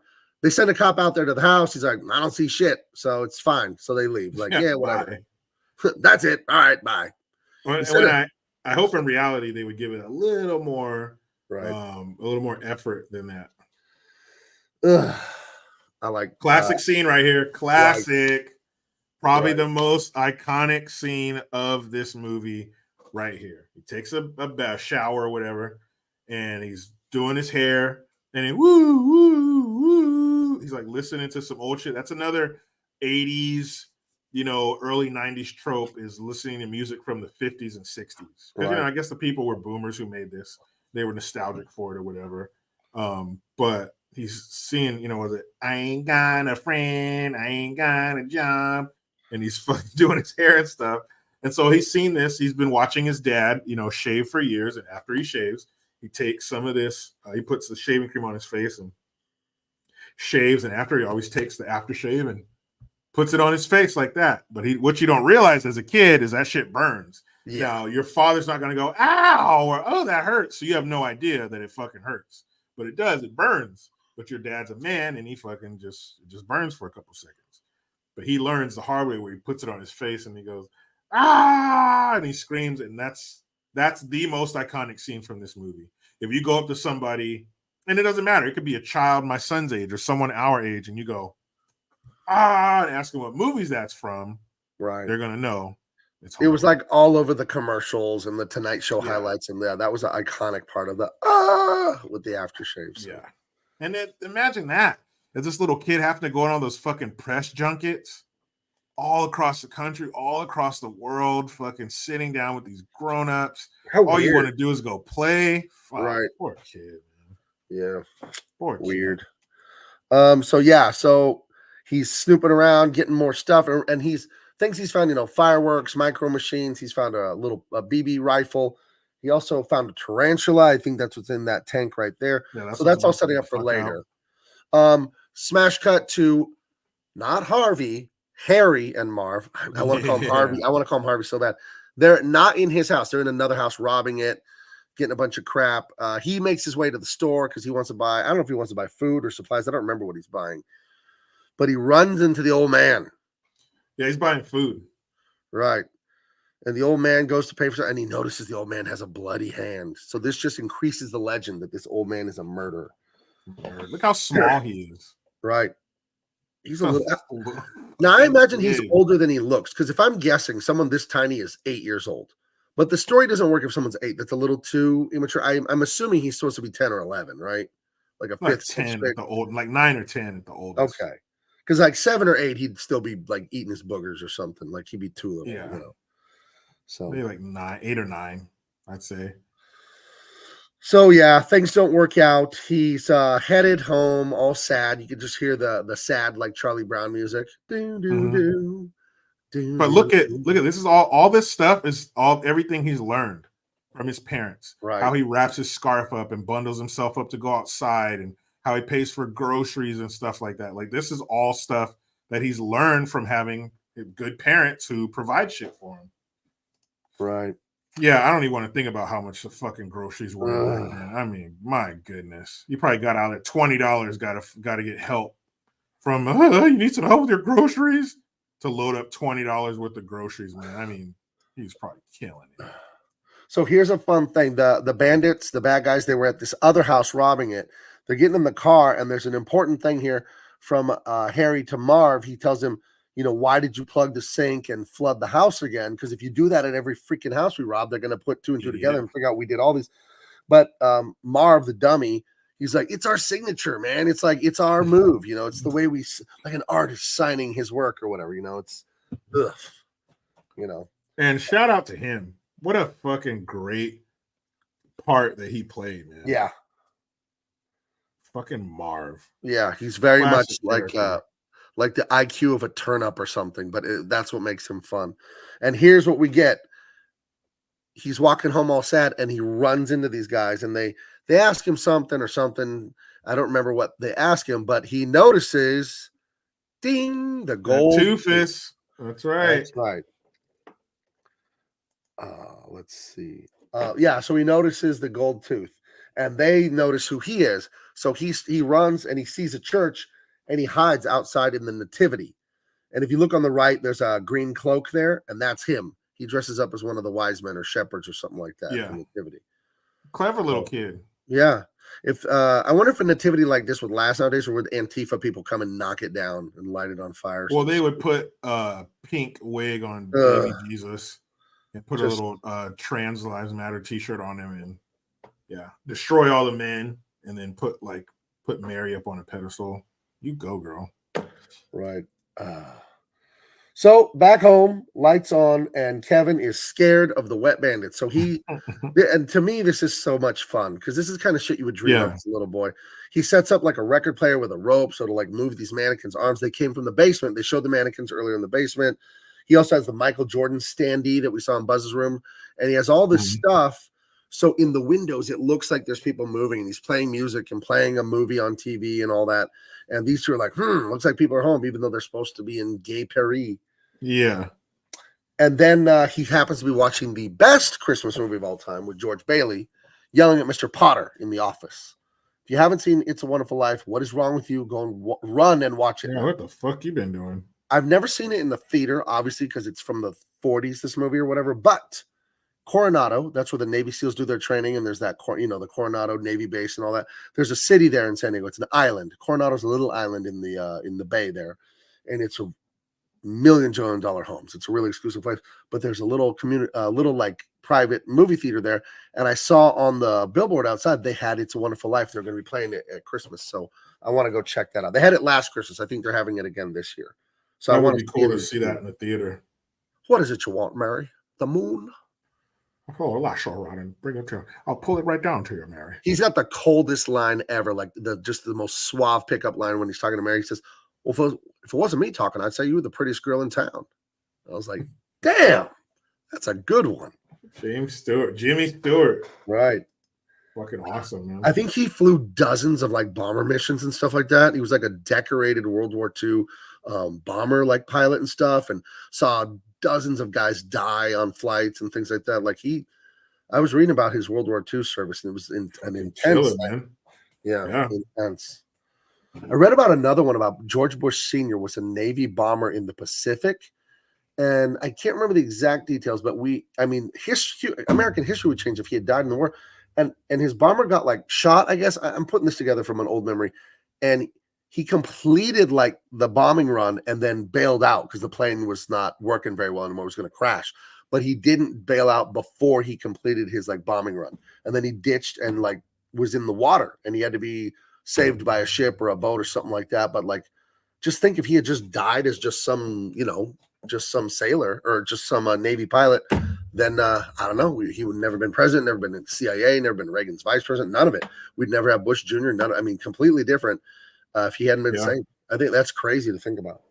And a lot of those stars from that era were veterans. Right. Because everything stopped for the war effort. No matter if you were college or whatever, everybody stopped and joined and did what they could for the war effort. And a lot of those dudes, Lee Marvin and Clint Eastwood and all these guys who served and fought, who were fucking decorated combat veterans, came back to be some of the most iconic actors in Hollywood. Hollywood was different back then. Right. Well, I told you, Clint Eastwood, I read a story about him. He was allegedly, the story goes, could be wrong, he was down here like near San Diego or LA, somewhere in Southern California, visiting, on some liberty, on some leave, and he had to get back, but he stayed a little too late. So he jumped on a Chicago plane or some other plane, like, hey, can you give me a ride back up to the Bay Area where he was stationed? And that thing went down off the coast there by, up by Golden Gate or San Francisco, whatever, it went down him and the other guy had to swim jellyfish, sharks, and freezing water. They had to swim like a mile from where the plane went down into the water to the coast or something like that in the nighttime. Yeah, at night. Cold. Insane. That water up there is fucking the Pacific Ocean along the California coast is freezing. I've grown up on the coast my whole life. It doesn't matter. We've had a few times where it's 100 plus. I remember probably 5, 6 years ago, it was 100 plus for a whole week, 105 plus, 105 and 110, which is insane for the Monterey Bay area. It's just that whole Mark Twain quote, the coldest winter I ever felt was a summer in San Francisco. Right. Fucking 50 some degrees, freezing, even if it's hot outside for a week, freezing cold water. So imagine at night in that water with no thermal gear. I mean, those dudes are lucky they didn't die of hypothermia. Right. We would have never had one of the greatest stars ever if Clint Eastwood would have drowned in his 20s or been eaten by a shark. His mom, I guess, didn't hear from him for a whole week. Thought he was dead. Oh, Jennifer Norwood, agree 1,000%. Highly recommend Godzilla -1 if you haven't yet. Godzilla -1 is not a good Godzilla movie. It is a good movie. The human aspect of this movie, it's post-World War II Japan, or right after World War II Japan, is so gripping and so emotional and touching. It's a top movie like that I've ever seen. Like, I would put it in my top 20 of movies. It's that good. It's a fantastic movie. Now, it could be recency bias in my head, and it could also be so many woke modern movies suck. This thing just looks great compared to them. But I'm pretty sure this is a great movie, Godzilla -1. And I'm not alone. A lot of people are just praising the hell out of this thing. But the aspect of love and honor and duty, and then like family, I won't spoiler, but like family stuff, the stuff that's so important to me to put in movies, like It's a Wonderful Life has, it's there. And it's gripping, and it has you feeling emotional while you're watching it. It's really good. And the Godzilla stuff is fantastic too. But like Godzilla's almost an afterthought in this. The characterization and the themes and the bravery and the sadness are so good in this movie. So I loved it. So absolutely fantastic. What is this? Diesel saying that movie's like a Raider football team. So that movie sucked. It's just like the Raiders. Just like a Raider fan. Right. Anyway, they're back in France eating snacks and wondering what they're going to do about going back home for Kevin and this and that. Pizza Boy shows up to give Kevin a pizza. Kevin's a little naughty here. He doesn't want to pay for the pizza, so he puts on his movie, that gangster movie. You sure he didn't pay him? Does he pay him? Maybe he does pay him, but he uses the movie and its sound effects and all the guns and no, he does pay him because it uses the line, keep the change, you filthy animal. But he just doesn't want that kid snooping around, Right. Okay, I had that wrong. He didn't want him snooping around. You're right. Yeah. He scares the pizza boy off by playing the audio from that movie, though, and it's actually pretty funny because the kid thinks someone's shooting at him. That's hilarious. And wouldn't that kid call the police immediately when he got to a phone because somebody emptied a fucking automatic weapon at him for trying to deliver pizza? Right. I would think so. I think I told you this before, but I worked at a Pizza Hut when I was 15 in 10th grade. And there was a guy from Iran or Iraq. I don't remember. His name was Farhad. And like, in my country, I'm an engineer, like he's one of those guys. And here he's fucking delivering pizzas to make ends meet. I felt sorry for him. And they would rush these workers so much, 30 minutes or it's free. These guys are just running ragged. No GPS. This is 1995. So you're looking at paper Thomas guide maps and having to memorize the San Diego neighborhoods. And I remember he was delivering pizzas and a lady called that he just delivered a pizza to and told on him that at an apartment complex, he delivered a pizza and then she saw him peeing in the bushes. And she just wanted the manager to know that your employee was peeing in the bushes or something. Fucking bitch. And I'm just like, okay, he didn't pee on your doorstep. It's off in the bushes. Dogs are pissing. Everyone's like, he's making 500 deliveries trying to make ends meet because he just escaped a war zone in the Middle East. Would you get the guy a break? He didn't get fired. He did get yelled at, though. Remember, it was weird. I felt bad for Farhad. She just saw some brown guy pissing in her. Right, he was a good guy. Farhad was a good guy. I don't know. I might side with her because if I saw somebody representing a company pissing in the bushes near my house, if it was my house, yeah. But if it's just like the apartment complex and it's like the apartment bushes, what are you going to go lick the ground under the bushes? What do you care? I don't know. He might have been. In my country, we piss wherever we want.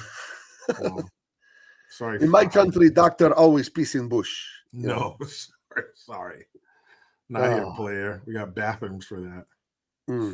So his mom's trying to get a ticket to go home. She's talking to this old retired lady. And I think that lady's able to, they give her one ticket or she's able to get a hold of one ticket. And the rest of the family's going to have to come home later. Yeah, she's got to come home on her own. Right. And Kevin is now he's now actually missing his family. This is the big point of this movie. That the family is mean and rude and taking each other for granted. And Kevin is like, this family sucks and he doesn't want a family. And now he's starting to feel like maybe Buzz ain't all bad, Dude, 5 kids. That's a big old family there.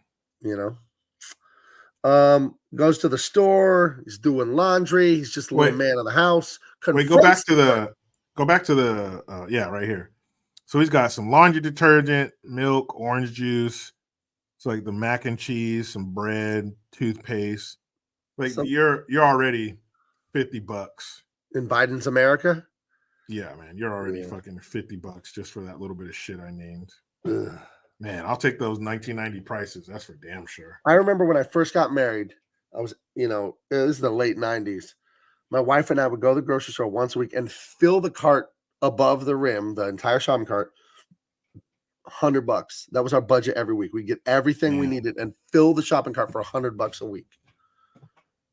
Nope, no way. I fucking leave Vaughn's with one bag, and it's like $50 for 5 items in the bag. That same cart would be $300-$400 now, easy. Same exact shit. I don't get it. Yeah. Oh, all right. Well, Kara's out of here. See you later, Kara. Thanks for all the great comments. Peace out. Merry Thank Christmas, Kara. We'll see you around. Yeah, and he got all that, like you said, Jericho, without coupons. Yeah, without coupons. Didn't need him. Son of a bitch. So he's back home. He's doing things. He's not afraid of the stupid furnace monster anymore. Guess who's back? Come back for the revenge.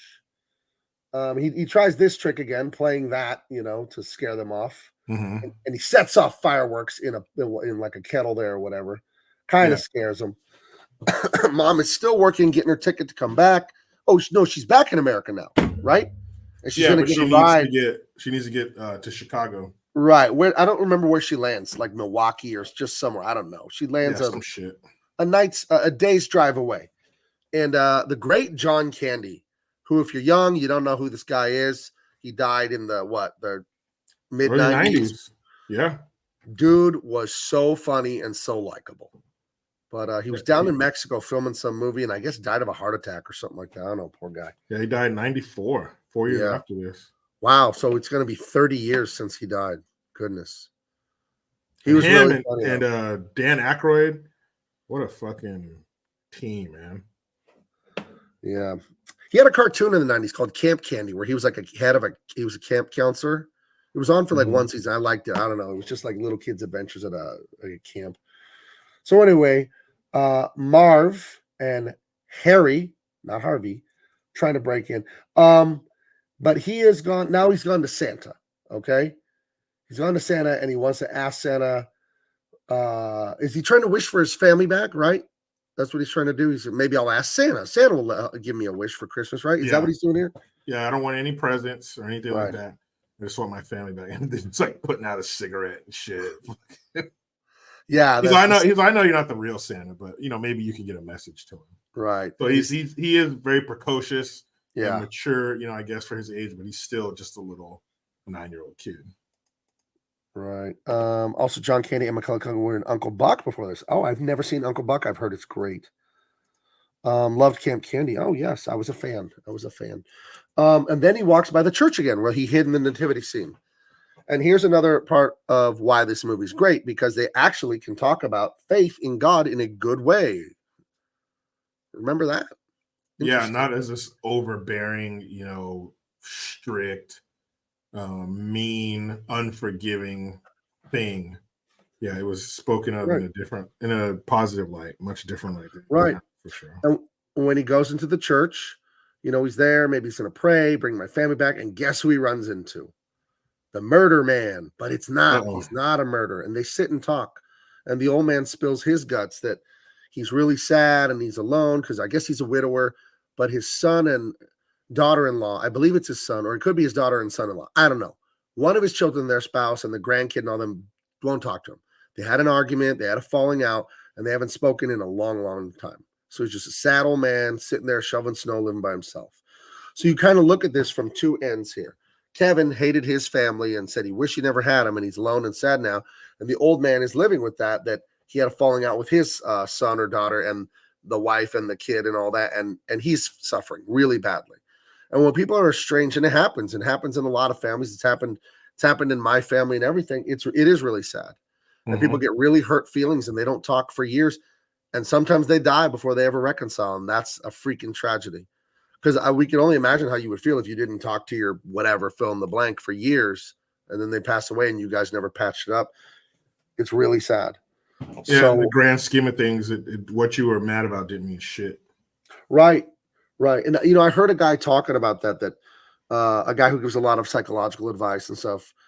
He has a friend who was like an oncologist or whatever, and a cancer doctor. And he said when people would get diagnosed with like terminal illness with weeks or months to live, they would quit that job they hate. They would start writing that book they always want to write. They would just call their dad, who they hadn't spoken to in years. They would just realize, like, what am I doing? You know what I mean? So this is such a powerful thing, because I think family is such a complicated thing, because there's nobody you love more and nobody like who hurts you more, or you hurt more than family and stuff like that. And I think what we all have to do, and it's a lot easier said than done, is power through these things and try and figure them out. Lean on God and try and straighten this stuff out. But seeing this old man talk about his children. That's really sad. And I, as a father myself, as a grandfather, I hate the idea of that. I have a very good relationship with my children, and I would hate the idea of not seeing them or talking. Yeah, could you imagine them not talking to you? Because you fuck something up or they did something and you guys can't just settle the beef. Like, that's terrible. That would Dude. be fucking crazy, man. Right. And to me, it's like not judgment, it's like sadness. Like, that's really sad to me to think about, you know. So like, wow. But it's such a Kids great not thing to talking address you? in this movie because that's such a heavy, horrible topic, but they put it in a movie that's lighthearted and fun to like help you get that message in there. So anyway, so he talks to the old man about it, and that's really sad. And he ends up heading back home. And they both give each other some good advice. What is it specifically? Because I don't remember. I know he tells the old man, you know, you should patch things up with your kids. You should call him and talk to him, you know. And then he actually tells him, hey, maybe you should get home, you know, and see your family. So that kind of inspires him, like, yeah, I need to go home and defend my family. So I'm defend my home, you know. So my family has something to come back to, like their house and me, you know. And in reality, he would have told the old man, help me, fucking trying to break in. But for the sake of this movie, I'm glad he did it. But yeah, they both kind of inspire each other to do what they need to do. Right. Yeah. And I think the way Kevin, the little boy here, he just makes it sound easy. I'm not quoting, but I'm sort of remembering is like, well, can't you just call your son? Can't you just talk to him and just like say you're sorry? And it really is that simple. It is. It's like emotionally, it's like moving a mountain. It's very hard to do, but what you have to do is not complex. Doing it is very challenging. He heads home. He makes a bat. Now, this is fun. This is just like a Rambo gear up scene. You know what I mean? And he says, my home, I must defend it. Right. These creeps are here. Here's what I'm going to do. You know, he's got the swinging paint cans and micro machines, and he's going to do all this fun stuff. So he puts this red hot thing on the doorknob, you know, trying to open that part. Door. This is better than them actually doing all this shit. Right. It's him fucking setting, like you said, this is the gun porn. This is the fucking, you know, and all that shit. This is putting on the face paint in Commando. This is nice. This is a little montage. Every good movie has a little montage.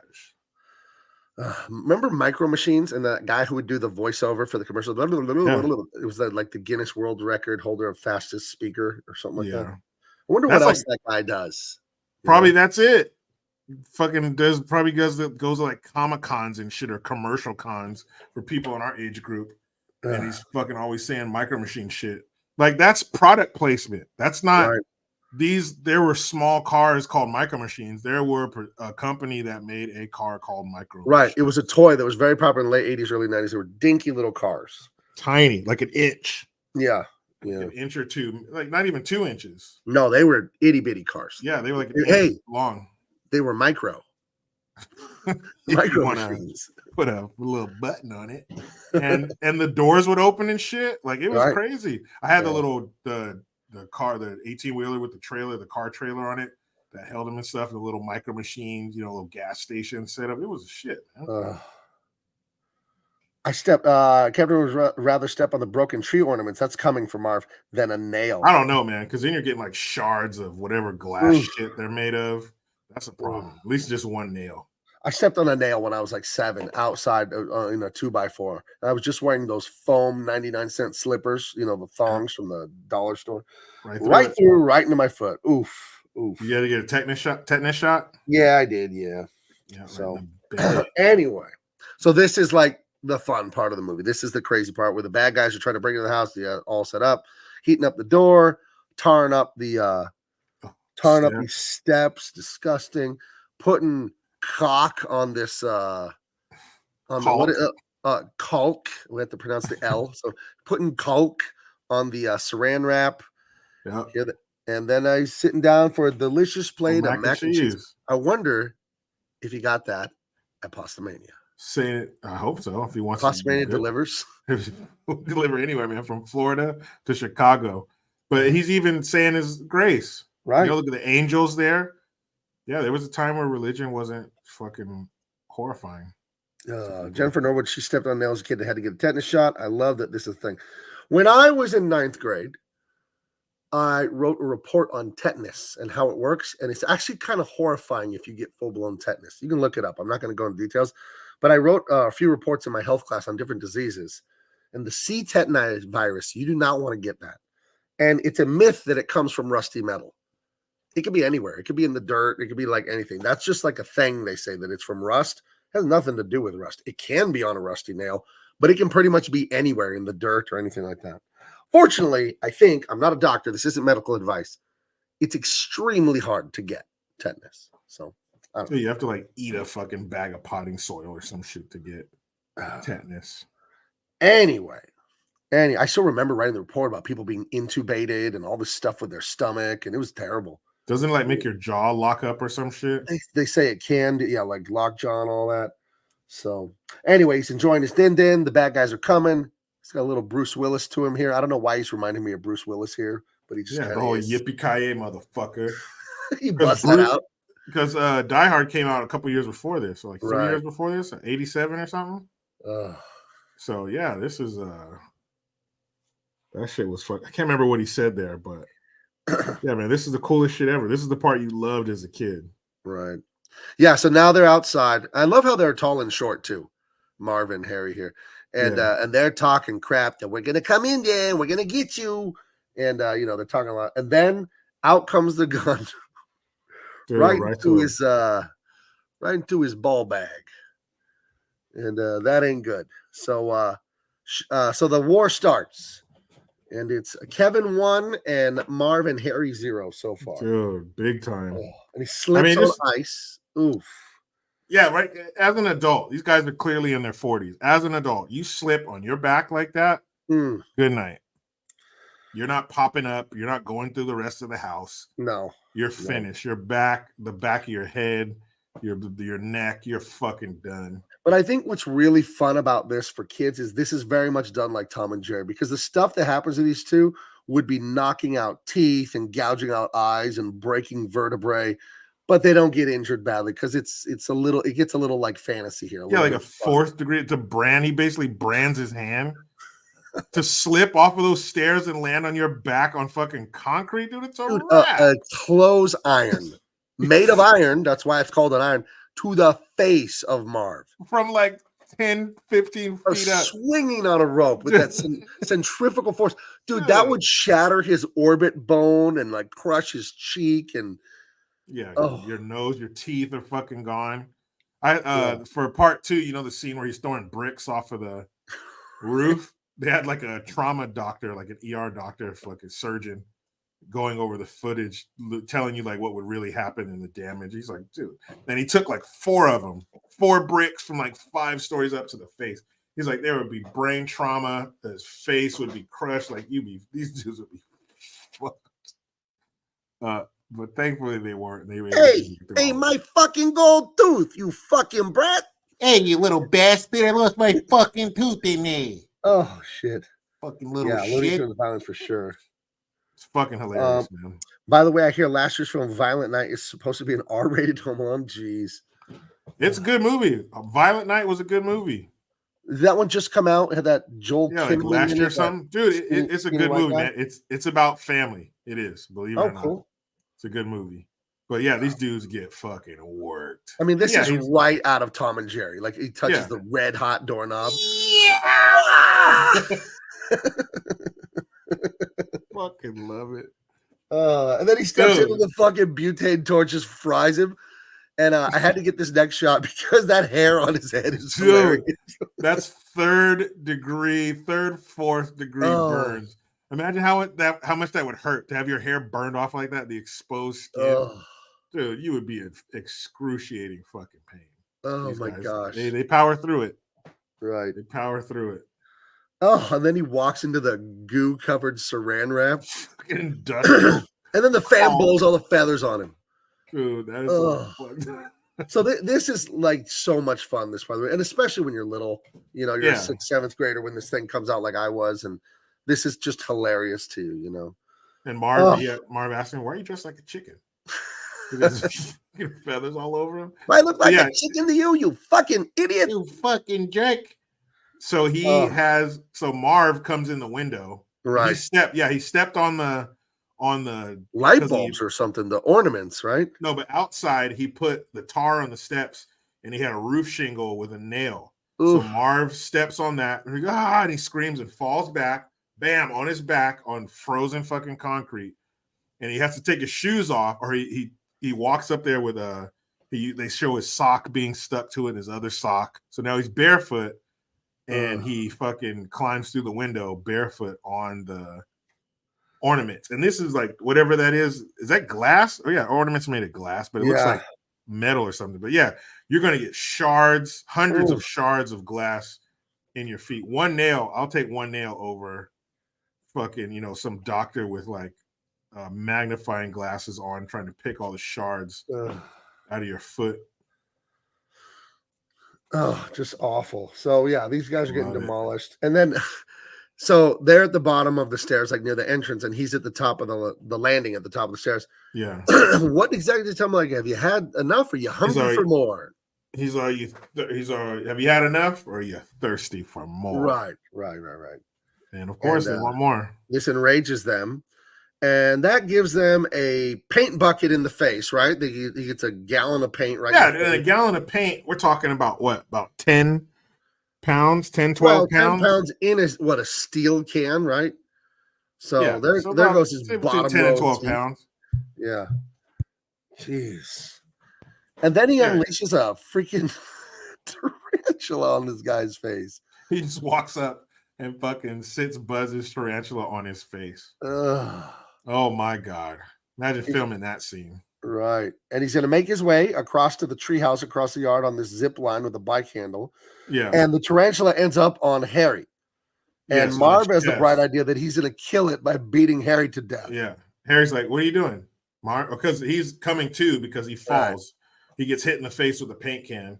And then don't they take that metal bar to the face too? I believe so. Yeah. He's trying to beat the shit out of the spider. But how much is that? No, because he throws the paint cans and then he takes a bar. It was a whole black metal bar. So that's probably 80 pounds. And he swings that down. So that'll just crush everything between your eyes and your chin. And so he goes flying. And that's why he's like coming to, like, Marv, what are you doing? What are you doing, Marv? He's all, hold still, Harry, hold still. And he's looking like, Marv, what are you doing? And he looks and sees it. He's like, Marv, no. And then he hits him like right in his solar plexus with a crowbar. So that's going to cause some issues. Right. For sure. Oh, yeah, the tripwire. Is that what it was? Right. Yeah, the metal bar was in Home Alone 2. Metal bar was in Home Alone 2. Okay, I'm getting my Home Alones mixed up. Right. No, that's right. They're going up the stairs and he gives them the bar. But yeah, he's coming to, and then he's like, what are you doing? He smashes him in the chest with a fucking crowbar. Ouch. Oh, my goodness. Oh, Jennifer had the full-size Jordan poster. Wow. Yeah, I think my brother had it too. He was a big Jordan fan. He had a bunch of Jordan posters. So now they got him. He's trapped in the treehouse. They're gonna the upper body strength on these burglars is right. Amazing. Right. They're gonna make their way across, but no, this is so Tom and Jerry. They're hanging, and he's like, bye-bye, and he snips, and they're like, nah. They just fall and eat shit. Well, they slam into the side of the house because they're holding onto the rope. Blam, and they hit the side of the house, and then they fall back in the snow. And so now he's got to get the hell out of there. He's got to get out of the treehouse before they come get him. So he gets down from the treehouse and he runs over to the old man's house. Or no, the other neighbor's house where they left the water on. Right. And so he gets in and they finally get him. It's a little scary when you're a kid watching. It's like, oh no, the bad guys got him. He came in through the basement. He came up the stairs of the basement, opened the door, and they were there waiting for him. Right. And they grab him and they hang him on the hook. But guess who shows up? Uh-oh. The old man who no longer talks to his son. And he gives it to him with that snow shovel right in the dome. Yeah, dude, your fucking head. So the front of your face is smashed from the paint cans. So this old man's going to smash the back of your head with this fucking snow shovel. Yeah, he's going to try and even it out for you. A little too flat on the front. Maybe I'll fix it in the back. Look at the swing on this old man. Nice wide base, knees bent. Yeah. Has a shovel behind him. He's got an athletic stance. It's good. Bro, he's going to clean this motherfucker's clock, dude. Bam! And then Harry turns around like, what the hell? Bam! He catches another one to the face. More brain trauma for you.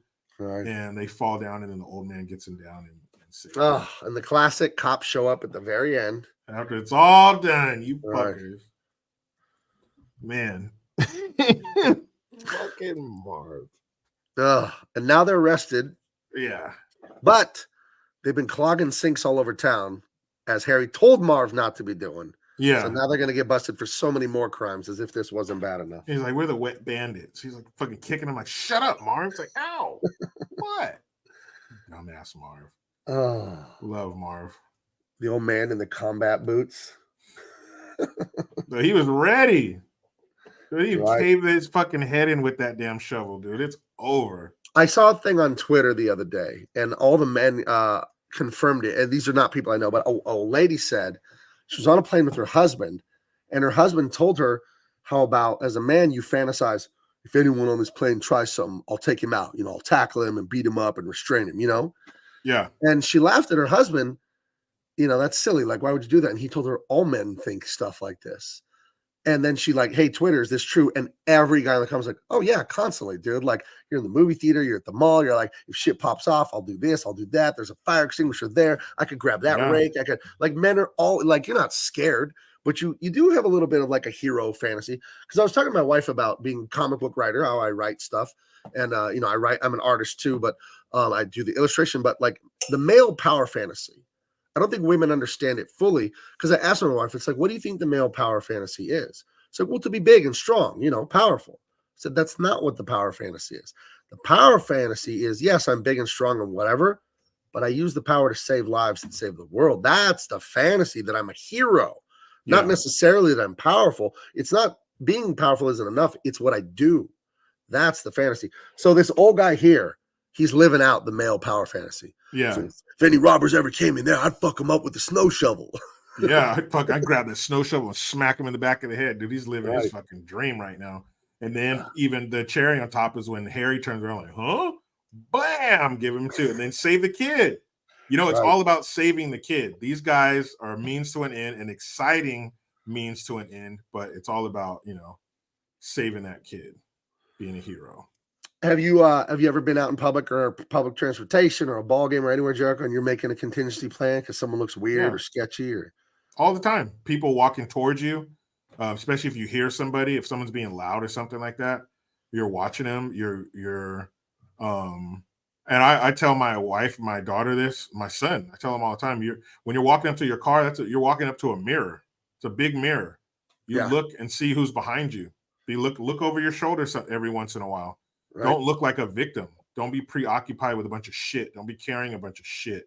Right. Keep stuff in your left hand so you can get to, your pocket knife. Every man carries a pocket knife. Put shit in your left hand so you can grab your pocket knife with the right, or whatever your dominant hand is. Keep shit in your non-dominant hand so you can grab it. Before you even grab all the shit out of your car, hit your car and unlock it.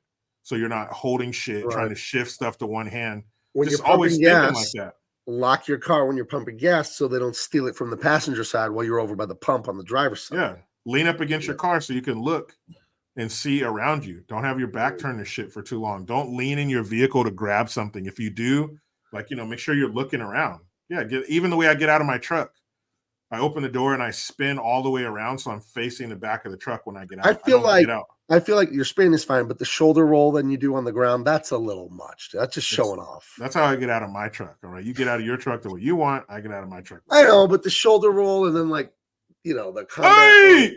Yeah, that's a lot. It scares people. It does scare people. It's effective. But I do that. I turn so I'm facing the back of the truck. You just look. It's not paranoid. It's just being prepared. Knowing you're being aware of your surroundings, but all the time, especially in a movie theater. Oh yeah, you fucking. No, I take walks every day around the neighborhood for exercise with my wife, but I bring a giant oak stick that I got at a hiking place because I've seen pit bulls in the neighborhood. I saw a fucking idiot lady. She looked like a drugged out twig, right? 100-pound lady with this pit bull on a leash, like she's gonna stop him, right? So I carry a giant stick with me because I'm not afraid of dogs, but hey, man, you got some girl with some tiny girl with this big ass dog. Come on. Yeah, I'll bash that fucking dog's brains in right here. I don't give a fuck. Right. Fuck that, dude. My neighbor, I saw him walking his little dog, and he had in California, I'm not a lawyer, look it up, but in some places you can open carry knives and all that. Open carry, not concealed. I'm not a lawyer. This is not legal advice. But I saw my neighbor with a leather like holster with a big knife on his hip walking his dog. And I said, what's that for? And he said he'd seen a coyote because we live near some canyons and stuff. He's like, you know, Yeah. if you've ever seen a coyote in real life, they can get big, some of them. You know, they can Yeah, get if they're kinda not big. alone too. There's two of them. Right? You have a tough Eat your time. little dog. So he carries Oh. a knife on his hip to protect his dog. Yeah, hell yeah. Yeah. Fuck that, dude. If anything to protect my kids, I remember my son and I were on a trail and he was riding his bike and this lady had her dog off a leash. Fucking idiot. And it was like a black dog with like long hair. It wasn't like a pit or anything. Why does it gotta be black, dude? Why you gotta go right there, dude? Hey man, it's relevant to the story. I'm just The dog was describing playing rap music really loud. it. Yeah, he fucking was sagging his pants. So I noticed the body language of the dog. He was like getting low to the ground, like he was sneaking up on something, and he was walking towards us. So I took my backpack off my back and I had it on my left arm. I grabbed the straps, almost like a shield, and I took my knife out my other hand. I told my son to get behind me, and the dog's like walking up to us aggressive. You can see the hair standing up on the back of its neck. And she's like, oh, it's nice. It won't bite you. I said, well, it sure don't fucking look like it's not going to bite me. I said, I got my son here. Get your dog. She's like, it's not going to hurt you. I was like, bitch, get your fucking dog. I said, if your dog comes over here, I'm going to kill it. Period. I got my son here. What the fuck is wrong with you? She's all, you don't have to be so rude. It's like, fuck you, lady. I don't roll around on the ground and let that dog lick me in the mouth like you do. I don't fucking know that thing. I don't know that dog. I don't give a fuck how nice it is. If it comes over here near my son, I'm going to fucking gut it for you. And she put it on the leash. Why the fuck would you have your dog off a leash? Agree 100%. I was at a Mexican restaurant with my wife in Del Mar. This is a rich, nice neighborhood, oceanfront, outdoor patio, nice Mexican place. And someone has their stupid dog because your fucking dog belongs at the Mexican restaurant, right? And another person had their little teacup dog. And of course, the big dog got the little dog in its mouth. He's ripping the little dog to pieces, and they're all screaming. I'm just looking at it like idiots. And the lady finally gets her big monster dog off the little one, and the other lady's screaming because her dog's leg is bleeding, whatever. And the lady whose dog bit the little dog is trying to claim it didn't bite him, that they were just tussling. So, well, where's the blood coming from, you dumbass? And what the fuck you bring? Whenever I go out and I see people with their dog at the restaurant, I always look at them and I say, yeah, because that fucking belongs here. And then my wife is like, don't say that. It's like, your dog doesn't belong at the restaurant. I'm sorry, you narcissist. No, it it doesn't. doesn't. That's disgusting. Get that Leave your fucking stupid filthy dog at animal. home. Get that filthy flea-bitten fucking beast away from my food. Dude, yeah. I observe a strong line between humans and animals. Yeah. Animals, yes, love them, take care of them, don't abuse them. Right. That's fucked up. I'm glad you can get in trouble for abusing animals. But when it comes to my safety, I will fucking and growing up on a ranch, you know, killing animals, you know, for food or whatever, but still taking a life, I have no problem doing that. I have no fucking problem protecting my family and killing an animal in the process. It's an animal. People are more important than animals. I'm sorry if that's controversial. Me.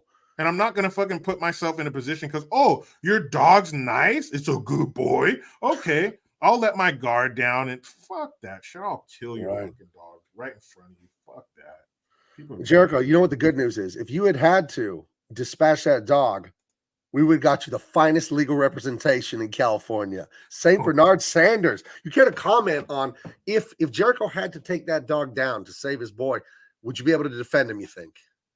No problem. I observe the strict letter of the law for humans and canines. He's a bad representative of us four-legged folk. Yeah, not all dogs are the same, and not all black dogs are the same. I didn't like when Jericho brought up the color of the dog. I thought that was a little weird. Actually, I would have said African-American dog, but this is your show, Gabe. You call them whatever you like. Right. African-American dog. That's the respectful terminology. These dogs are from Africa. I'm sorry. I just had this moment of clarity, Jericho. I'm like, what in the world are we doing? We're having a great time here. Oh, my God. I love this so much. All right, St. Bernard Sanders. Thank you that we can count on you. And what's that number again? 1-800. What is it? RUF, RUF, RUF. All right, guys. If you need the greatest legal representation in the Inland Empire, called St. Bernard Sanders, former Vermont senator, now attorney in Southern California. Oh, Well, good. it's not working out in politics too good right now. So I figure let's go out and help the people. All right. Thank you, St. Bernard Sanders. He's a man of the people, a dog of the people. Yeah. You know. He said he's gonna go sniff some guy's butt and get to know him. What better way to know someone? I'll take a handshake and a conversation, please. No, you don't want someone's personal aroma? Put your nose up in their fucking stinker real quick. No, just shake my hand and tell me a little bit about yourself. Yeah, just need to go there. Tell me where you grew up. I don't need the full aroma. Yeah, I don't need that bouquet right now. Right? Oh, it has notes of oak and leather. And is that lavender? Is that lavender? Ooh, is that childhood trauma? No, thank you. Anyway, this guy lives out the male power fantasy of punishing evil and saving innocence. Doesn't get better, friends. This is what men live for, this concept.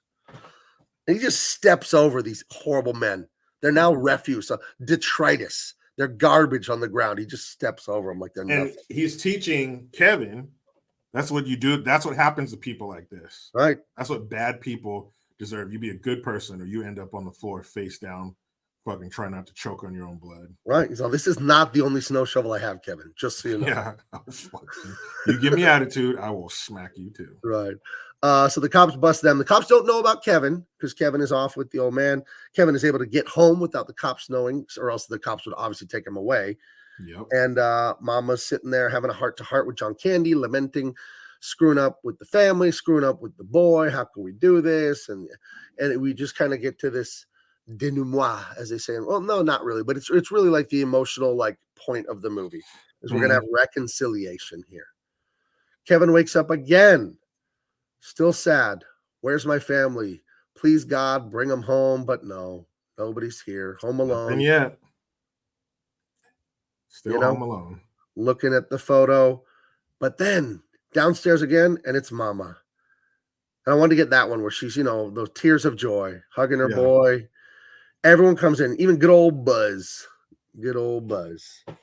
And it's she's like, how'd you guys get here? It's like, oh, we found another flight or some shit. Yeah. It's like, listen, we couldn't write that into the script how they got here. Just whatever, they're here. You're gonna have to suspend some disbelief. Okay. In 2023, Chicago, Kevin is the one who gets arrested. Yeah, because the Soros DAs would give a medal to Marv and Harry. They'd get a medal, the key to the city. Yeah, give him a statue, right? A bronze fucking statue. Oh, jeez. And then we get this perfect, really a bow on it, where the old sad man reunites with his son and daughter-in-law and the grandbaby. I think that he's never met or something like that. And that's that. That's Home Alone, guys. One of the greatest movies and one of the very, very, very best Christmas movies of all time. Fantastic movie. Yep. Love Or part two. Yeah. One or two. Yeah. Yeah, great. they're both fantastic. 3, but 2 has President Trump in it. It was awesome. In his hotel. They filmed it in his fucking hotel. Right. He probably said, I don't want no money. Just give me a cameo. All right, guys. Well, that is Double Impact for Wednesday, the 20th of December. But is there anything you want to tell the people, a holiday message, anything you want to tell them? Are we going to do one next week or are we going to take a week off to end the year? What do you think? What do you think? Well, next week, will be after Christmas. So after Christmas, we'll see. We'll play it by ear. Yeah, we'll see. Tentatively, we have another Arnold movie next week. Tentatively, but we'll see how the holidays are going with family and schedules. We'll see. But anything you want to say to the peoples after another great year of this show and the Christmas coming up? I would say exactly that. Another great year with this show. Continue to support. We will continue to do our thing as we grow. Stick with us. And we have another thing we want to announce soon that we're having a lot of fun, but I should shut up because we'll hold off on that one. Yeah, there's something fun brewing, and I'm loving it. So yes. But if you have anything that is forgivable with your family or people you care about, forgive. Like this in this movie, you never know what could happen. And like that old man, he was wasting time, not apologizing or something. And then once he did, look how happy he was when he got it. When they Right. when they got over that shit. So, you know, if some things aren't forgivable, but if it is, do that and enjoy yourself. And if everything's cool, good for you. Whatever weird shit you're into, whatever your family traditions are, I hope you're surrounded by people who give a shit about you. Right. Same for me. I appreciate every last one of you. It's always so much fun to do the show. I'm sitting there with a canine lawyer and my friend, and we are taking it seriously. Like this is real. And I didn't know how much fun I could have doing improv comedy and reviewing the movies we love. We love you guys. The comments are so funny and all that. Make sure you're subscribed. Subscribe to Jericho's 2 channels, the regular Jericho Green channel, and there's also the Green House, right? Green's House. Yes. Green's House. Damn it. I get that wrong almost every time. And check out the links for Dean Cain, All-American Lawman. That's my graphic novel. Please order that now. We are doing great on that, and it's looking amazing. And I think that's it. Merry Christmas to all of you guys. Thank you so much. All right.